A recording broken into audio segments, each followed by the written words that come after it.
देखो मैंने अभी इसमें दो ही टॉपिक्स लिए हैं आज वाले पीडीएफ में। एक तो वेक्टर्स है और एक आपका मैट्रिसेस एंड डिटरमिनेंट्स है। ठीक है, तो मेजर आज यही है। ऐसा नहीं है कि जो मैं कल कराऊंगी उसमें मैं इनके टॉपिक से क्वेश्चंस नहीं लूंगी, मैं कल भी लूंगी कुछ एक क्वेश्चंस इन टॉपिक्स के जो कॉन्सेप्ट्स अपने रह गए। जैसे आज इसमें इनवर्स वाले क्वेश्चंस तुमको नहीं मिले होंगे, ठीक है, तो वो वाले हम लोग कल की क्लास में डिस्कस कर लेंगे। और कल मैं दो टॉपिक्स और ऐड कर दूंगी उसमें, एक तो 3D हो जाएगा और एक I think relation and functions या आईटीएफ में से कोई एक चैप्टर डाल दूंगी। ठीक है,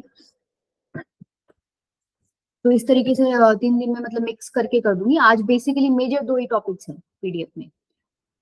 अब देखो पहला क्वेश्चन क्या है, ये आपका वेक्टर्स का ही है। पहले एक बार ट्राई कर लो, ठीक है, और मेरे को बता देना, फिर मैं करवा दूंगी जब तुम ट्राई कर लो।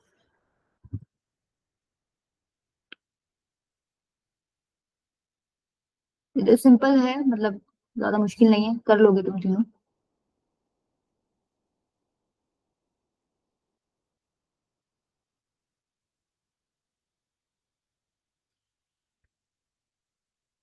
ए का मैग्नीट्यूड दे रखा है, बी का दे रखा है, ए प्लस बी का हम दे कर रखा है। लिया है, बस कैलकुलेशन करनी है, मतलब आठ हो गया। आंसर क्या आया फिर इसका? कैलकुलेशन करनी है अभी। कैलकुलेशन करो ना फिर, कैलकुलेशन भी छोटी है, बड़ी नहीं है इसकी। आज वाली पीडीएफ में सॉल्यूशंस मैंने जानबूझ के नहीं भेजे थे, क्योंकि जब सॉल्यूशन भेज रखा होता है ना तो बच्चा सीधा सॉल्यूशन पे ही जाता है, फिर खुद अटेम्प्ट करने की ट्राई नहीं करता, उसको इजी भी लगता है ना, छोड़ देता है फिर। अब तुमको आंसर्स ही नहीं बता देते तो तुमने पूरे पूरे सॉल्व किए होंगे जिन्होंने भी पीडीएफ ट्राई की है।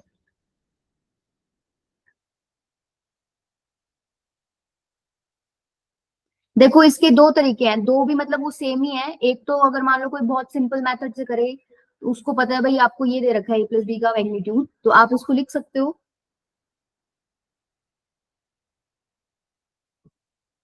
100 × 3, 300 के इक्वल आएगा ये। इसका क्या मतलब होता है? जब कभी ये ऐसे लिखा होता है इसका मतलब क्या होता है? बताओ इसका क्या मतलब होता है? इसको हम ए डॉट ए लिख सकते हैं क्या?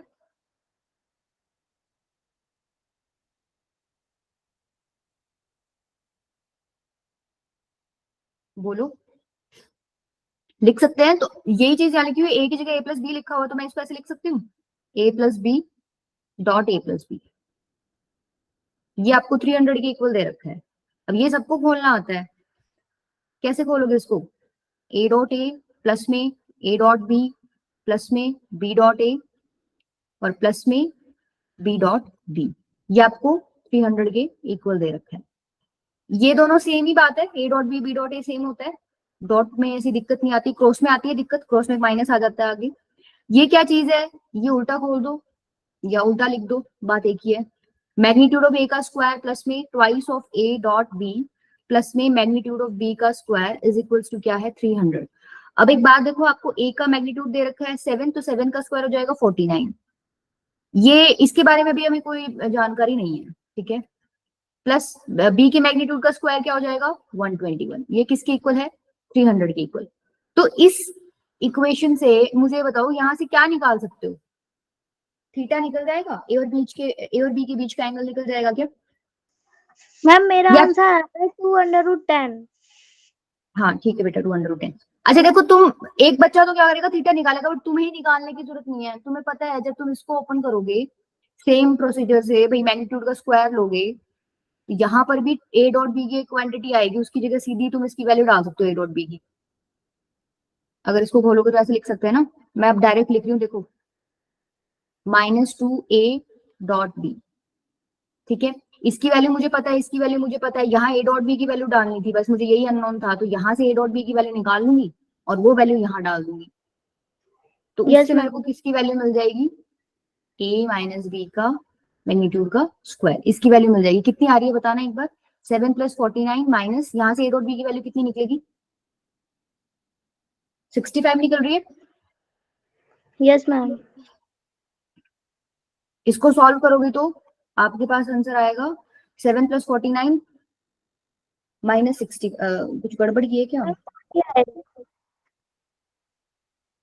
11 था ना, यहाँ 49 कैसे लिख दिया मैंने?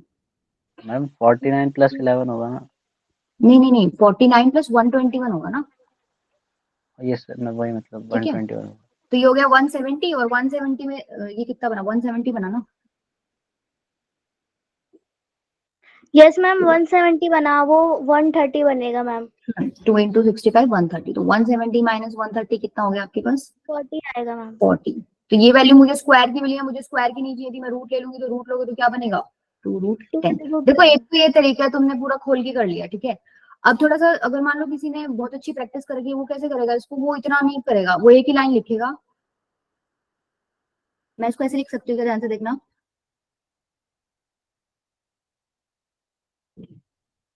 ये किसके इक्वल होगा बताओ। 2 टाइम्स ए स्क्वायर प्लस बी स्क्वायर।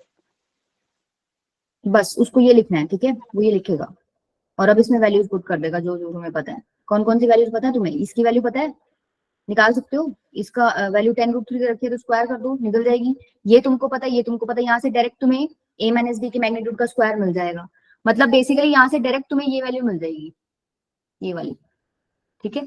और फिर उसका क्या कर देना, स्क्वायर रूट ले लेना, तो 2√10 आपका क्या हो जाएगा, आंसर हो जाएगा, ठीक है। कर लोगे, करा हमने, यहाँ पर भी वही है, थोड़ा सा लॉन्ग हो गया बस ये। अब देख लो कितना फर्क पड़ रहा है इसमें, तो ये तो 2 लाइन का हो जाएगा, और ये देख लो कितना काम कर रखा है इसमें, पूरी स्लाइड, ये पीपीटी में स्लाइड भर गई है हमारी। तो बहुत डिफरेंस हो जाता है इन छोटी छोटी चीजों से, ठीक है। नेक्स्ट देखो, ये किसका हो गया, डायगोनल की लेंथ निकालनी है बेसिकली इसमें। कॉन्सेप्ट कौन सा लगाओगे बताओ।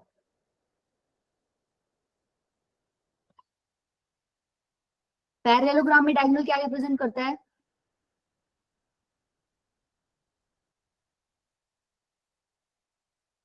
Area.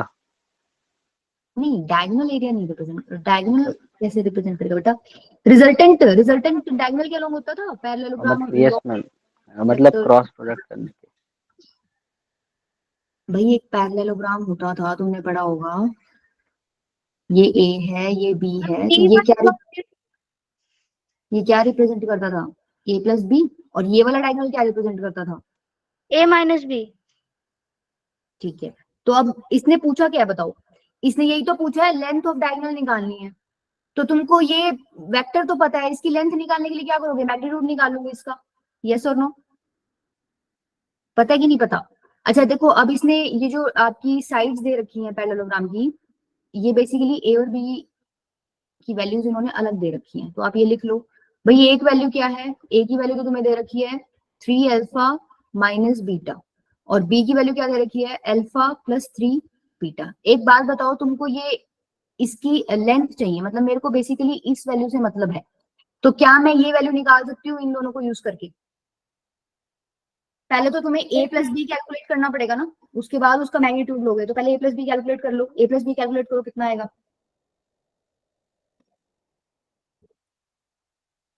4 alpha plus 2 beta, yes ma'am. ठीक है।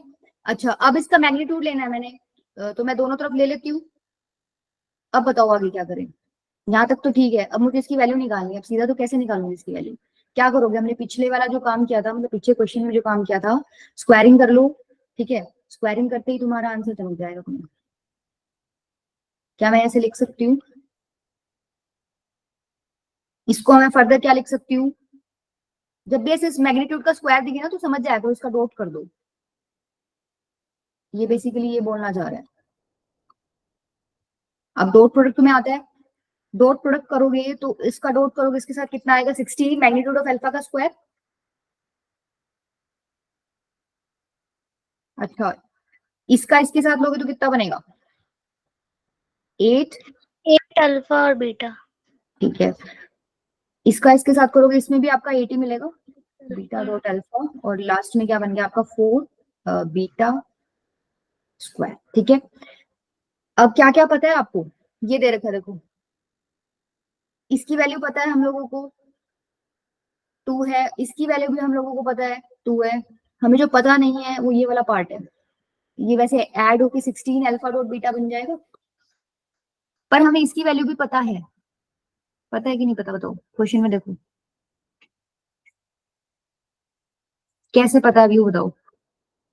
तुम देखो यहाँ पहुंच गए, a प्लस बी मैग्नीट्यूड का स्क्वायर इज इक्वल्स टू, मैं यहाँ वैल्यू पुट कर रही हूँ, इसकी वैल्यू कितनी है, मैग्नीट्यूड ऑफ अल्फा की वैल्यू है 2, उसका स्क्वायर है तो 2 टू द 4 मतलब 16 इंटू 4, प्लस में ये क्या था अपना 4 मैग्नीट्यूड ऑफ बीटा का स्क्वायर, मैग्नीट्यूड ऑफ बीटा है 2, उसका स्क्वायर कर रखा है और 4 से मल्टीप्लाई कर रखा है, कितना हो गया ये 16।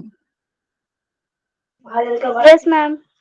प्लस में ये दोनों सेम ही बात है, बीटा डॉट अल्फा और alpha dot yes beta, ma'am. ये हो जाएगा 16 अल्फा डॉट बीटा।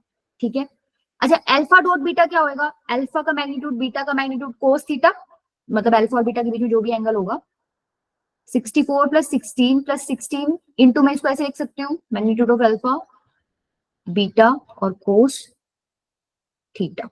बताओ यहां तक समझ आया? ये वैल्यू पता है क्या मुझे? देखो दे रखा है क्वेश्चन में, मैम पाई एंगल, बाय 3। हाँ angle between alpha and beta is pi by 3, तो कोस पाई बाय 3 कितना हो जाएगा 1/2। 1/2। यहाँ 1/2 डाल दो और इन दोनों की वैल्यूज तो तुम्हें पता ही है, ये तो देखो 2 2 4 और 1/2 डालोगे तो 2 ही बचेगा यहाँ से। ठीक है, तो होगा 64 प्लस 16 प्लस 16 इंटू में 2, ये वैल्यू आई तुम्हारी इसकी। हमको वैल्यू किसकी निकालनी थी, सिर्फ और सिर्फ अल्फा ए प्लस बी की मैग्नीट्यूड की वैल्यू निकाली थी, तो स्क्वायर रूट ले लेना। बताओ आंसर कितना आ रहा है, करो एक बार स्क्वायर रूट करके बताओ।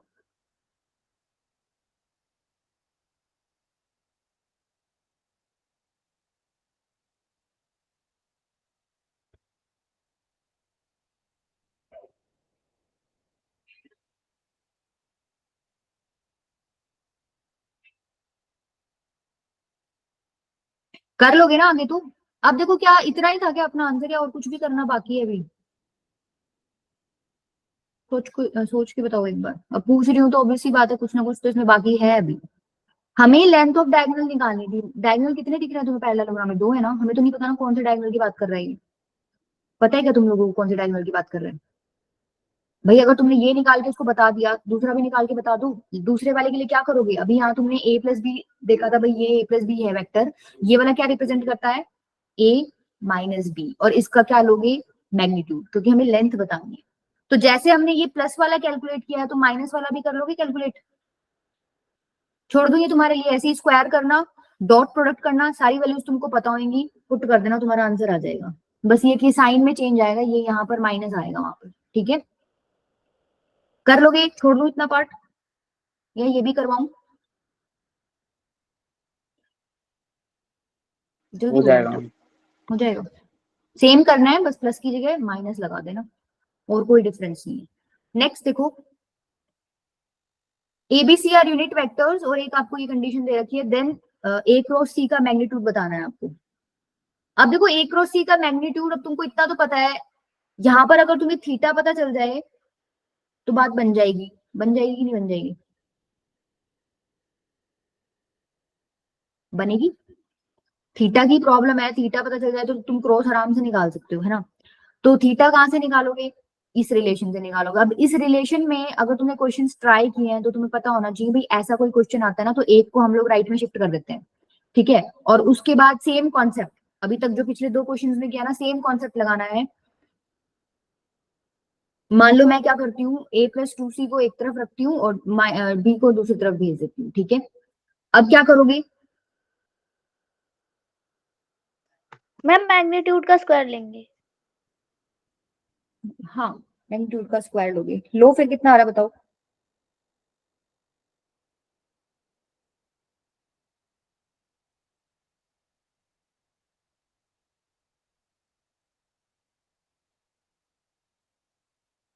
डायरेक्ट लिख दूं क्या मैं, A plus 2 C dot A plus 2 C, ये किसके इक्वल हो जाएगा, इसी के इक्वल हो जाएगा। ठीक है, अच्छा ये तुमको आता है, डॉट प्रोडक्ट ही करना है, या तो सीधा इसको इसके साथ ले जाओ, इसको इसके साथ ले जाओ, ये और ये यही काम किया हमने पिछले 2 क्वेश्चन में, कुछ अलग बात है ही नहीं यहाँ पर। तो क्या हो जाएगा, देखो मैं डायरेक्ट लिख रही हूँ, अब तीसरी बार कर रही हूँ मैं ये काम, प्लस में 4 मैग्नीट्यूड ऑफ सी का स्क्वायर प्लस में 4 ए डॉट सी। एक बार चेक कर लो क्या तुम्हारा भी यही आ रहा है? मैम कॉस थीटा -1/2 आ रहा है। कोस थीटा -1/2, अच्छा एंगल निकाल दो। नहीं निकी बेटा, कोस थीटा आना चाहिए -1/4, कैलकुलेशन मिस्टेक हुई है, कोई चेक करो एक बार, एक 2 की कमी है, आई थिंक आपने यहाँ पर गड़बड़ की होगी। यस मैम, हो गया मैम, समझ ठीक गई। है, यहां से देखो इसकी वैल्यू मुझे पता है, क्या पता है, यूनिट वेक्टर्स दे रखे हैं तो मैग्नीट्यूड का स्क्वायर 1 ही आएगा, ये 1 हो गया। इसकी वैल्यू कितनी हो जाएगी 1, तो +4 ही बचेगा यहाँ से, +4 A.C इज इक्वल्स टू, इसकी वैल्यू भी 1 है तो यहाँ पर सिर्फ 4 बचेगा। अब यहाँ से 4A.C किसके इक्वल आ जाएगा आपके पास, -1 के इक्वल, तो A.C की वैल्यू कितनी आ गई, -1/4। ठीक है, क्लियर है। अब तुमको थीटा चाहिए तो थीटा के लिए क्या करोगे, A.C को ओपन कर दो, AC cos थीटा हो जाएगा, AC cos theta is equal to -1/4, ये वैल्यू 1 है, ये वैल्यू 1 है। ठीक है, तो यहाँ से मुझे cos थीटा की वैल्यू पता चल गई -1/4। क्लियर है, ठीक है, मुझे निकालना था ये, इसका क्या मतलब है, ये बेसिकली यही तो लिखा हुआ है। क्रॉस प्रोडक्ट कैसे खोलते हो, एक एन कैप भी होता है साथ में, पर मैग्नीट्यूड ले रहे हो तो मैग्नीट्यूड उसका 1 ही होता है, तो उसको लिखने की जरूरत नहीं, खाली ये बचेगा। इसकी वैल्यू 1 दे रखी है, यूनिट वेक्टर है, उसका मैग्नीट्यूड 1 होता है, इसकी वैल्यू भी 1 हो जाएगी। तो बेसिकली यहाँ से सिर्फ साइन थीटा के इक्वल आ गया ये। तुमको कोस थीटा पता है, साइन थीटा जाने में दिक्कत आएगी, नो साइन मैम। पता है 1 माइनस कोस स्क्वायर थीटा का अंडर रूट, ये किसके इक्वल हो गया, 1 माइनस 1/16, तो कितना हो जाएगा आपका √15/4। तो किसके इक्वल आ गया, ऑप्शन कौन सा करेक्ट हो गया आपका, डी ऑप्शन। डी। अब देखो, अब ये देखो इन्होंने दोनों ऑप्शन सेम से ही दे रखे हैं, जल्दीबाजी में ये गलती तुम कर सकते हो कि तुम 16 का स्क्वायर रूट ना लो, सीधा ये ऑप्शन टिक कर दो। छोटी मोटी मिस्टेक्स हैं, हो जाती हैं, जब तुम पेपर में बैठते हो ना तब होती हैं ये, घर बैठ के नहीं होती हैं, छोटी छोटी हैं बिल्कुल चीजें। हो जाएगा, चले आगे, यस मैम। नेक्स्ट करो। C B A vector perpendicular to the vectors A and B. अच्छा, सी अगर ए के भी परपेंडिकुलर है, सी अगर बी के भी परपेंडिकुलर है, तो बेसिकली मैं लिख सकती हूँ क्या, सी पैरेलल होगा ए क्रॉस बी के। Yes ma'am. अच्छा, तुम्हें पैरेलल की कंडीशन पता है, अगर सी ए क्रॉस बी के पैरेलल है, दो वेक्टर्स पैरेलल होते हैं, तो मैं एक को दूसरे के फॉर्मूले में कैसे लिख सकती हूँ, मैम लैम्डा टाइम्स करके। बस वही कर दो, वही करना है, करो एक बार।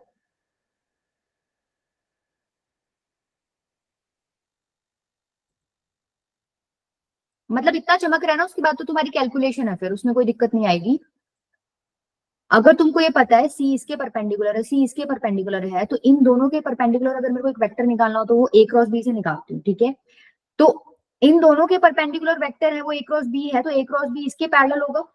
ठीक है, सी पैरेलल है ए क्रॉस बी के, तो मैं लिख सकती हूँ क्या, C is equal to lambda times of A cross B. पहली चीज ये आनी चाहिए दिमाग में तुम्हारे। दूसरी चीज क्या आनी चाहिए, ए क्रॉस बी निकालना आना चाहिए भाई, जब तक ये निकाल नहीं पाओगे तब तक इसको आगे कैसे फर्दर सॉल्व करोगे। तो ए क्रॉस बी तुमको पता है कैसे सॉल्व करते हैं, आता है ना सबको सॉल्व करना, ए आई जे के 1 1 -1 1 2 और 1, कितना बन रहा है देखो, इससे सॉल्व करो। आई कैप 1 + 2 माइनस जे कैप 1 + 1 प्लस के कैप 2 - 1। ठीक है, तो यहां से मुझे क्या मिल गया, 3 आई कैप -2 जे कैप प्लस के कैप, ये मुझे मिल गया ए क्रॉस बी। ठीक है, ये वैल्यू मैं यहाँ डाल सकती हूँ। अच्छा, एक कंडीशन और भी दे रखी है आपको, सी का और इसका डॉट प्रोडक्ट दे रखा है 8 के इक्वल,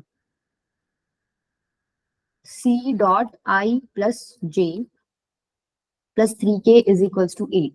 अच्छा, ये वैल्यू यहाँ डाल दो, तुम्हारी ए क्रॉस बी की जो निकली है, तो सी की वैल्यू क्या आ जाएगी, lambda times of 3 I cap -2 J cap plus के कैप। ठीक है, अब ये वैल्यू यहाँ डाल दो और लेमडा की वैल्यू बताओ कितनी आ रही है फिर, बस इतना ही था सवाल। अब लेमडा कैलकुलेट करो।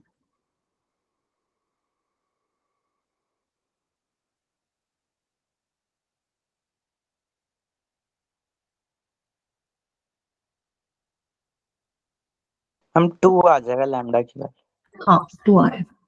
ठीक है, लेमडा एक स्केलर है, ये स्केलर तो पड़ा रहेगा, वैल्यू यहाँ डालोगे तो लेमडा तो पड़ा रहेगा, और इन दोनों का डॉट कर देना, इन दोनों का डॉट करोगे तो क्या बनेगा अंदर देखो, 3 - 2 + 3, और ये वैल्यू है 8 के इक्वल। ठीक है, तो लेमडा की वैल्यू यहाँ से क्या आ जाएगी 2, तो सी वेक्टर आपका क्या हो जाएगा, twice of 3 I cap -2 J cap plus के कैप, मल्टीप्लाई करके लिखना चाहो तो लिख देना, अदरवाइज इतना इतना इतना छोड़ दोगे तो भी ठीक है, चलेगा। ठीक है, चले आगे, आसान यस सा मैम। क्वेश्चन। अच्छा, इससे नेक्स्ट वाला क्वेश्चन जो है थोड़ा लेंदी है, मतलब इसमें करना कुछ भी नहीं है, सारे बेसिक कॉन्सेप्ट्स हैं, बट ये थोड़ा सा लेंदी है। देखो एक बार कर पाओगे क्या इसको। यहाँ पर ना तुमको डायरेक्ट नहीं बोला हुआ, अक्सर क्या होता है क्वेश्चन में डायरेक्ट बोल देता है कि डॉट प्रोडक्ट जीरो है, ठीक है, तो तुम उससे समझ जाते हो भाई डॉट जीरो है, दैट मीन्स दोनों वेक्टर्स के बीच का एंगल 90 डिग्री रहा होगा। यहाँ पर भी ऐसा कुछ फील आ रहा है, इसने ये बोला two adjacent sides of to rectangles.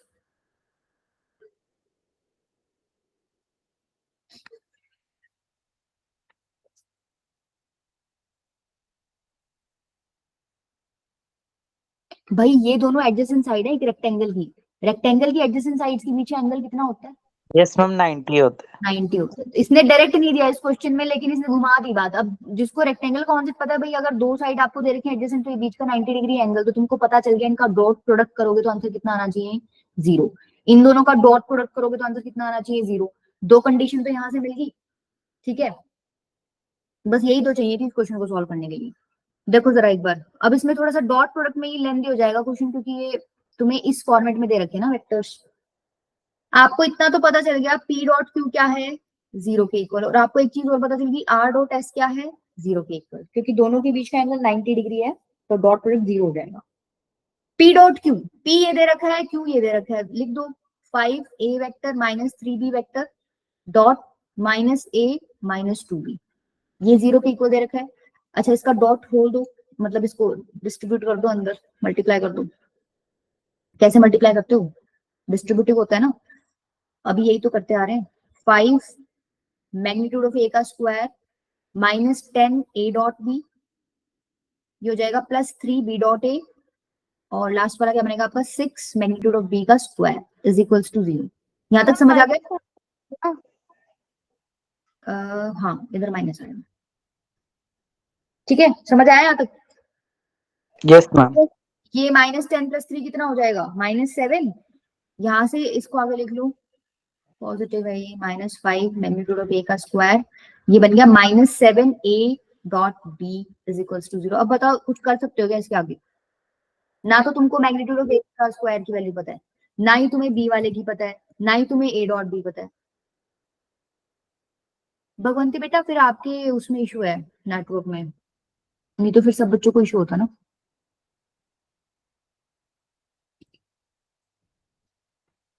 देखो कई बार क्या होता है ना, हमको यूं नहीं पता चलता कि अब इसमें आगे जाए नहीं जाए। मुझे ये बताओ, तुम्हारे दिमाग में आ रहा है कि इसके आगे हम जा सकते हैं, इस लाइन के आगे, येलो लाइन के आगे क्या करें? नो कुछ भी नहीं मैम। पता, छोड़नी पड़ेगी ना, कोई इलाज ही नहीं है। जब कुछ पता ही मैम नहीं है तो छोड़ो। अब इसको कर लो एक बार सॉल्व, यहाँ देखो सेम काम यहाँ करना, आर की वैल्यू डालो, एस की वैल्यू डालो, कितना आ रहा है यहाँ से अगर किसी ने निकाला हो तो? -4a माइनस बी, थोड़ा सा स्पीड बढ़ा लो, मैं सारे क्वेश्चन करने, 30 क्वेश्चन है हमारे इस पीडीएफ में। -a plus B is equals to 0।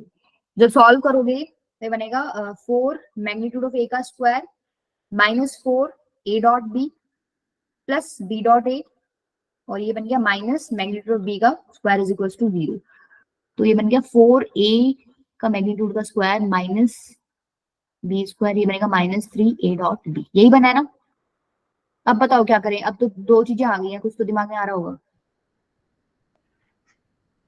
Ma'am इन दोनों को प्लस कर देंगे। सॉल्व कर लो, हाँ इन दोनों को देखो कैसे सॉल्व करोगे, क्या आसानी पड़ रही है तुम्हें? मुझे यहाँ 6 दिख रहा है, बी के साथ मैं 6 के साथ मल्टीप्लाई कर देती हूँ ना यहाँ पर, तो ये क्या बनेगा देखो, 24 माइनस 6 मैग्नीट्यूड ऑफ बी का square plus 24 magnitude of A का स्क्वायर, और ये बनेगा -18 ए डॉट बी। मैंने इसको 6 से मल्टीप्लाई किया इज इक्वल्स टू 0। इन दोनों को सॉल्व कर लो, ये तो चला ही गया आपका, ठीक है।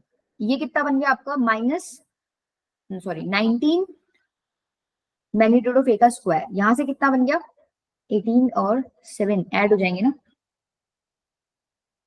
25। मैम 25। मैम हाँ बेटा, मैम 24 और 4 को ऐड करेंगे ना?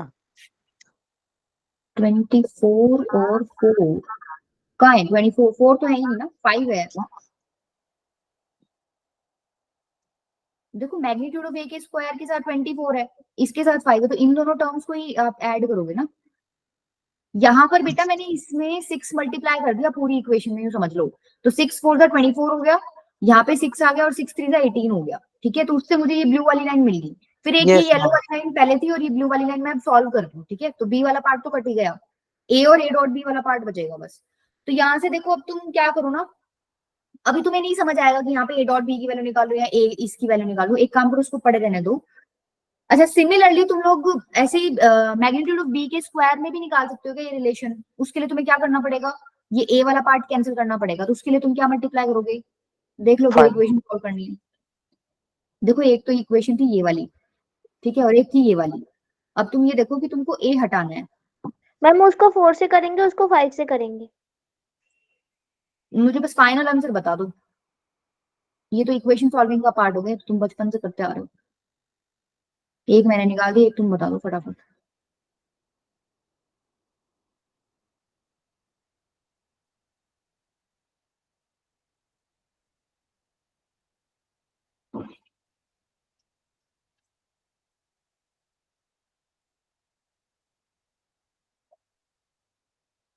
इसको 5 से मल्टीप्लाई करना, इसको 4 से मल्टीप्लाई करना, और फिर क्या करोगे, ऐड कर देना, क्योंकि नेगेटिव अपोजिट साइन है, मतलब ए के आगे ऐड करने से कट जाएगा। Ma'am 20 B square minus 40 A B.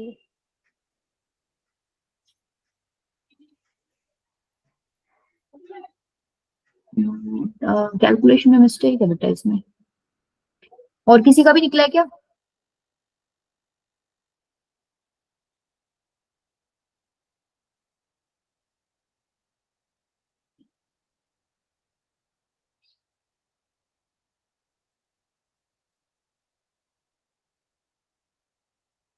Ma'am 43 आएगा।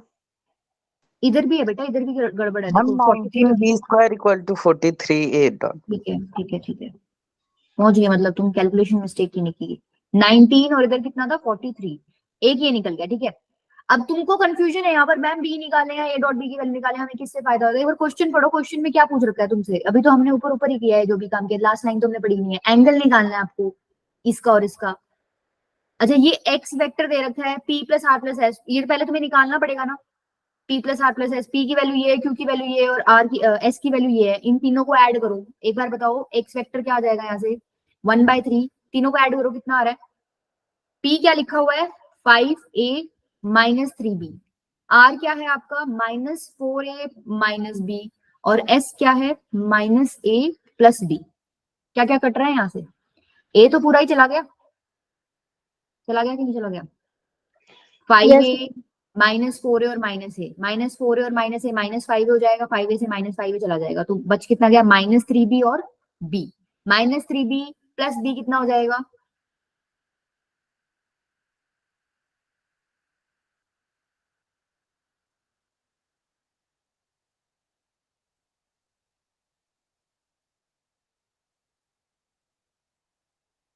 ए बी है ना, ये तो कट ही गया।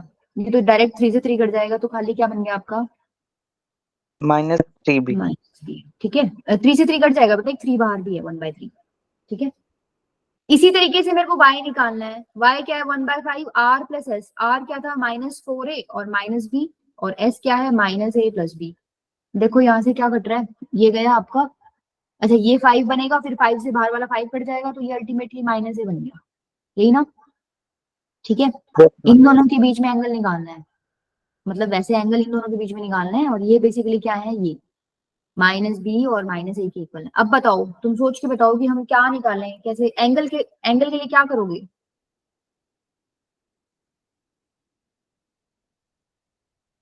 डॉट प्रोडक्ट वाला फॉर्मूला यूज करके एंगल निकाल सकते हो, यस मैम। निकालो फिर।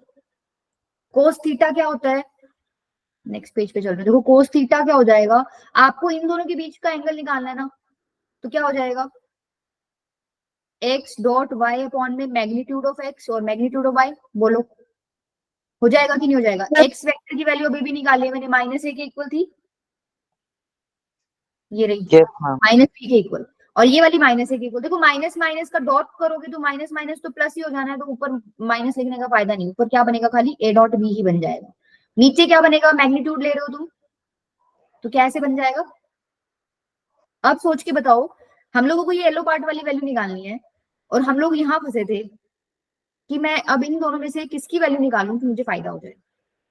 पुट तुमको इसमें करनी है। क्या मैं मैग्नीट्यूड ऑफ ए की वैल्यू निकाल लूं यहाँ से निकालो एक बार कितनी आ रही है। मैग्नीट्यूड ऑफ ए कितना आ जाएगा यहाँ से, ये 25 ए डॉट भी उधर चला जाएगा और 19 नीचे आ जाएगा और फिर तुम रूट लोगे तो मैं लिख दूं डायरेक्ट 25 अपॉन में 19 और ये हो जाएगा under root of A dot B. हो जाएगा कि नहीं हो जाएगा। ये तो मुझे ए की वैल्यू मिल गई। सिमिलरली तुम बी की वैल्यू भी निकाल सकते हो। बी की वैल्यू कितनी हो जाएगी यहाँ से,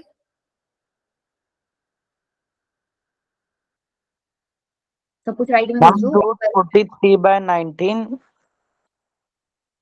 और under root A dot B, ये दोनों वैल्यूज डालो वहां पर, ए की डाल दो बी की डाल, मैग्नीट्यूड ऑफ ए की डाल दो और मैग्नीट्यूड ऑफ बी की डाल दो।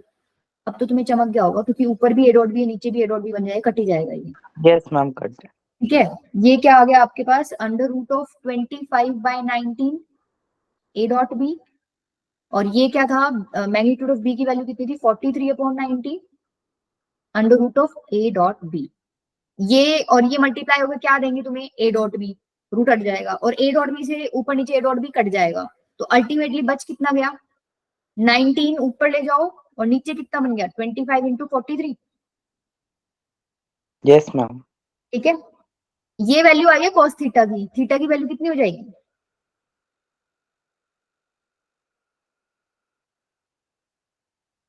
अच्छा एक रूट भी है इसको मत भूलना भाई। मैम रूट में आएगा ना 25। रूट भी है, वो मैं 19 के चक्कर में भूल गई। इधर रूट ऊपर वाले से तो नहीं गायब होगा ना, ये तो 19 सेम थे इस वजह से 19 हो गया। तो थीटा कितना आ जाएगा, कोस इनवर्स ऑफ 19 अपॉन में 25 का रूट लोगे तो 5 रूट 43। ये आपका आंसर है। तो आंसर कौन सा हो गया, सेकंड ऑप्शन। यस ठीक है, मैम। अब देखो थोड़ा सा लेंथी था क्वेश्चन। यहाँ तक तुमने जब सॉल्व किया, पहले बात तो तुमको देखो क्वेश्चन में जब तुम पढ़ोगे तो तुमको आइडिया लग जाएगा भाई तुम लोगों को एंगल निकालना है तो एंगल के लिए कहीं ना कहीं डॉट प्रोडक्ट यूज करोगे। ठीक है, फिर तुमने ये दो इक्वेशंस दिख रही थी, तुमने इनको सॉल्व करके यहाँ से मैग्नीट्यूड की वैल्यू निकाल ली और लास्ट में पुट करके आंसर निकाल लिया। तो अप्रोच तो सिंपल है, बस थोड़ा सा क्वेश्चन लेंथी है और ये मैं करा रही हूँ इसलिए तुमको थोड़ा टाइम लगेगा, तुम खुद करोगे तो इतना टाइम नहीं लगेगा इसमें। इसमें किसी को डाउट है, नहीं तो आगे चलते हैं। No ma'am. ठीक है, नेक्स्ट देखो। अच्छा ये तो ओरली हो जाएगा, आसान था ये क्वेश्चन। इसमें क्या करोगे बताओ, अप्रोच बताओ।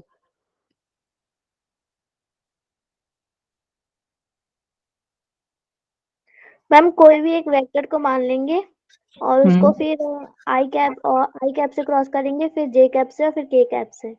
हाँ, तो अगर मान लो इसको दिमाग में ही करना हो, ए वेक्टर को मैं मान लेती हूँ। मेरी सुनना कि मैं क्या मान रही हूँ उस हिसाब से बताना। मैंने माना है A1 आई कैप प्लस A2 जे कैप प्लस A3 के कैप, और मैं तुमसे पूछ रही हूँ कि उस वेक्टर का क्रॉस कर दो आई के साथ, तो आंसर बताओ। ये माइंड में होना चाहिए।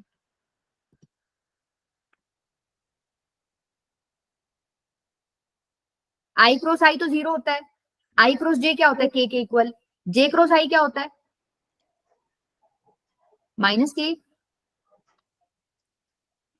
के इक्वल होता है ना, उल्टा जा रहे हो। Yes ma'am. Yes I ma'am. J K, अगर तुम इस पैटर्न में जा रहे हो तो ठीक है, I dot J sorry I cross J करोगे तो क्या आएगा, के क्रॉस आई करोगे तो जे आएगा। लेकिन मैंने उल्टा पूछ लिया तुमसे, जे क्रॉस आई पूछ लिया तो माइनस के इक्वल आएगा। तो देखो अगर मैंने वेक्टर ये माना है A1 आई कैप, तुम कुछ भी मान सकते हो, ठीक है, A2 जे कैप और A3 के कैप, इसका मैं क्रॉस कर रही हूँ आई के साथ। तो जब आई के साथ क्रॉस करूंगी तो आई क्रॉस आई तो 0 ही हो जाना है। यहाँ पे क्या आएगा, आई क्रॉस जे क्या देगा आपको, के, तो मैम A2 के दो। अच्छा, आई क्रॉस के क्या देगा आपको, सोचो डायरेक्शन उल्टी हो गई, मैम जे माइनस माइनस A3 जे कैप। ये मुझे वैल्यू मिली है ए क्रॉस आई की। आपको निकालनी किसकी थी, ए क्रॉस आई का स्क्वायर। स्क्वायर कैसे निकालते हो, डॉट प्रोडक्ट ही कर देते हो। इसको ऐसे लिख दो, A2 के कैप माइनस A3 जे कैप डॉट A2 के कैप माइनस A3 जे कैप। कितनी वैल्यू आ जाएगी, A2 square minus A3 square plus A3 square. समझ आया, ये वैल्यू मुझे मिलेगी पहले ब्रैकेट की, ए क्रॉस आई का स्क्वायर। क्या इसी तरीके से तुम ये दोनों बता सकते हो, अब दिमाग में कर लो। अगर मुझे ये A2 प्लस A3 मिला है जब मैं आई के साथ क्रॉस कर रही हूँ, तो जब मैं जे के साथ क्रॉस कर रही हूँ तो मुझे क्या मिलेगा, मैम 3 1। 3 कब 1, और जब मैं k के साथ कर रही होंगी तो 1 2। तो देखो जब तुम्हें ये मिलेगा a3 स्क्वायर प्लस में a1 स्क्वायर, जब तुम j के साथ कर रहे होगे, जब तुम k के साथ कर रहे होगे तो a1 स्क्वायर प्लस में a2 स्क्वायर। अब तुमको ये तीनों ऐड करने हैं, कर दो। देखो दो दो बार आ रही है सारी चीजें, तो मैं ट्वाइस कर देती हूँ पहले, twice of a1 square plus a2 square plus a3 square. ठीक है, ये किसके, इसमें ना ऑप्शंस थे, तुमको ऑप्शंस देख के वैसे ज्यादा जल्दी हो जाता है ये, इसमें ऑप्शंस डले नहीं हुए। ये क्या है बेसिकली, इसको मैं ऐसे लिख दूं, देखो मैं ऑप्शंस दिखा देती हूँ क्या थे। एक तो ये था आपका फर्स्ट ऑप्शन, ठीक है, सेकंड ये था, थर्ड ऑप्शन था आपका, और फोर्थ ही आपका जो आंसर आया यही था। ठीक है, तो आप यहाँ तक तो पहुंच ही जाओगे इसको सॉल्व करके। अब यहाँ तुम्हें समझ अभी नहीं आ रहा था क्योंकि ऑप्शंस नहीं थे कि मैम आगे भी सॉल्व करना है क्या, अब ऑप्शन देख के तुम्हें समझ आ जाएगा भाई हाँ इसको हम वेक्टर ए का स्क्वायर भी लिख सकते हैं। समझ आ गया, कर लोगे क्वेश्चन आसान हाँ। सॉल्व। चलूं आगे, फोर्थ ऑप्शन Yes. करेक्ट हो जाएगा। अच्छा ये क्वेश्चन तुम्हारा दिमाग में होना चाहिए क्योंकि ये आसान था। ये क्वेश्चन तुमने क्लास में किया होगा इस टाइप का, मतलब एक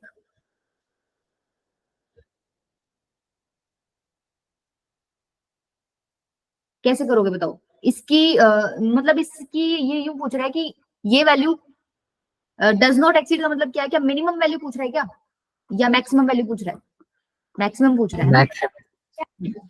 ये यूं पूछ रहा है इसकी मैक्सिमम वैल्यू बताओ, बस ये थोड़ा सा तरीका डिफरेंट हो गया लिखने का। तो मैक्सिमम वैल्यू के लिए क्या करते हैं, पर देख लेते हैं ये है क्या चीज। एबीसी आपको यूनिट वेक्टर्स दे रखे हैं, आपको ये भी खोलना आता है, आपको ये भी खोलना आता है, और आपको ये भी खोलना आता है। ये क्या लिखा हुआ है, a माइनस बी का दो बार मतलब अभी जो हम करके आ रहे हैं ये ऐसे लिखा हुआ है a minus B dot a minus B. इसको सॉल्व कर सकते हो। ये क्या लिखा हुआ है b minus C dot b minus C, और ये क्या लिखा हुआ है c minus A dot c minus A. कर सकते हो ना, क्या बनेगा बताओ।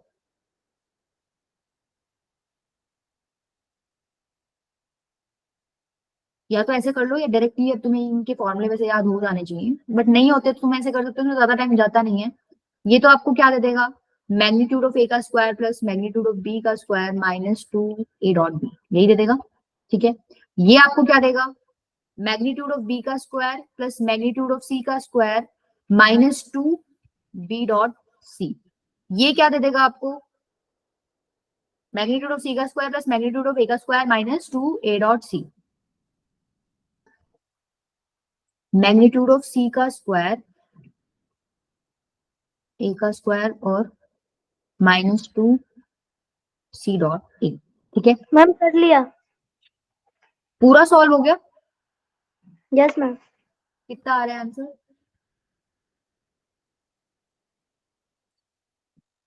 एक मिनट बेटा। मैम मैग्नीट्यूड ऑफ ए का स्क्वायर प्लस बी का स्क्वायर प्लस सी का स्क्वायर का होल करके इसको ट्वाइस हो जाएगा, और minus twice A dot B B dot C और सी डॉट ए हो जाएगा। हाँ यहाँ देखो ये दो दो बार आ रहे हैं ना, ए भी दो बार आ रहा है, बी भी दो बार, सी बार, तो इसमें से 2 पूरे में से कॉमन ले लो, तो अंदर कितना बचेगा, सिर्फ ये पार्ट बचेगा आपका, मैग्नीट्यूड ऑफ ए का स्क्वायर मैग्नीट्यूड ऑफ बी का स्क्वायर मैग्नीट्यूड ऑफ सी का स्क्वायर।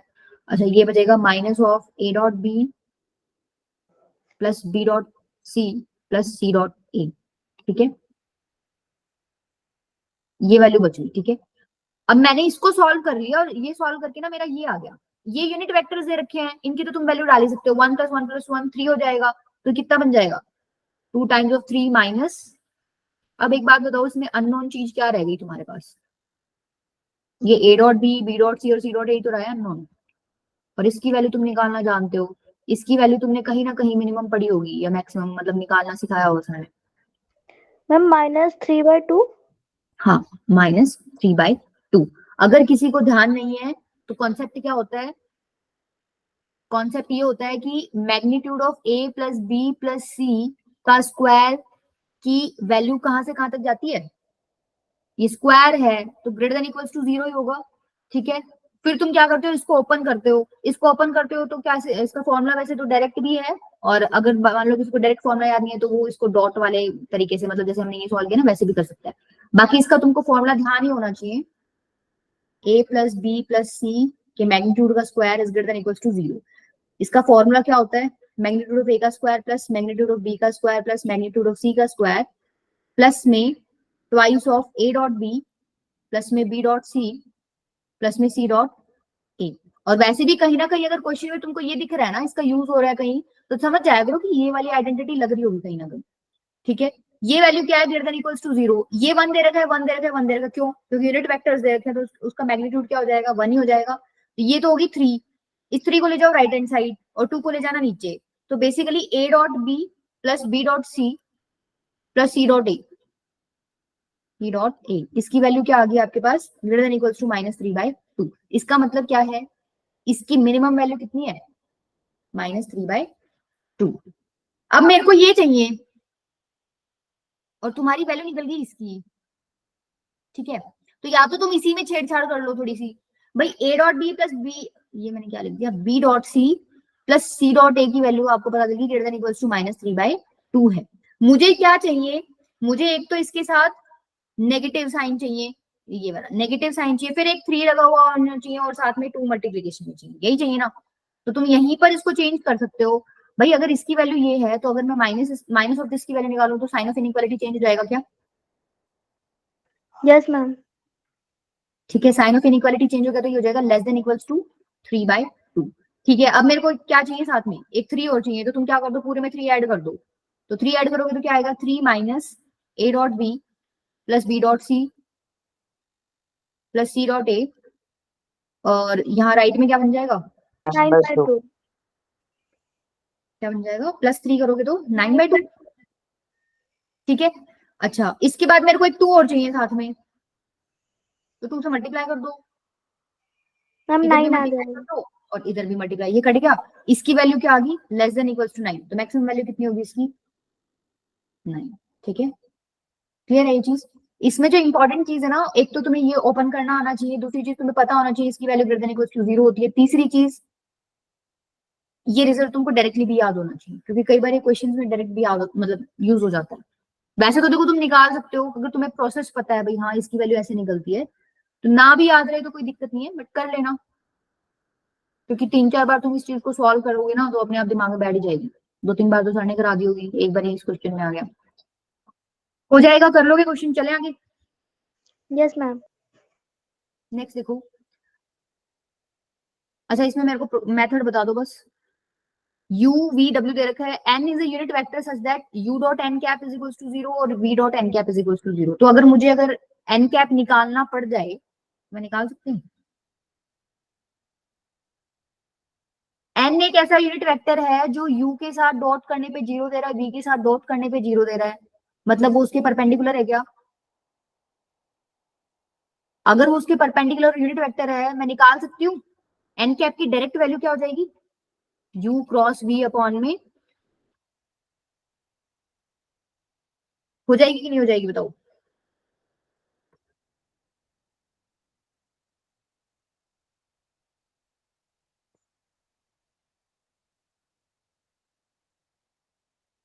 ऐसे ही निकालते हो एक unit vector perpendicular to u and v, ऐसे ही तो निकालते हो। तो यहाँ से मुझे क्या मिल जाएगा, देखो u भी आपको दे रखा है, आपको v भी दे रखा है, आपको मैग्नीट्यूड निकालना आता ही है, इसका मैग्नीट्यूड निकाल सकते हो, इसका निकाल सकते हो, क्रॉस करना भी आपको आता है, ये वाला कॉन्सेप्ट यूज करके आई कैप जे कैप के कैप। ठीक है, u की वैल्यू डाल देना, v की वैल्यू डाल देना, तो ये ऊपर वाला भी निकल जाएगा वैल्यू, नीचे वाला भी तुम्हें पता है, तो तुम्हारे पास यहाँ से n वेक्टर n कैप आ जाएगा, आ जाएगी कि नहीं आ जाएगा, यस मैम। n कैप। एन कैप आते ही ये चीज निकालना मुझे नहीं लगता कोई बड़ी बात रहेगी है, डब्ल्यू आपको दे ही रखा है, उसका डॉट करना है इस जो भी ये वेक्टर आता है उसके साथ और उसका मैग्नीट्यूड लेना है। कर लोगे, मैं छोड़ दूं इस क्वेश्चन को तुम्हारे लिए? Yes ma'am. ठीक है, मेथड मैंने बता दिया है, इस तरीके से कर लेना, हो जाएगा। अब एक बार तुम एक बार मैट्रिसेस पे आओ। अच्छा इसमें फॉर्मूला बता दो, डायरेक्ट फॉर्मूला लगना है इसमें, तुमको फॉर्मूला याद होना चाहिए, इसमें ज्यादा दिमाग लगाने की जरूरत ही नहीं है। मैम डायगोनल्स हाफ दे रखे बी प्लस बी का क्रॉस बी प्लस सी।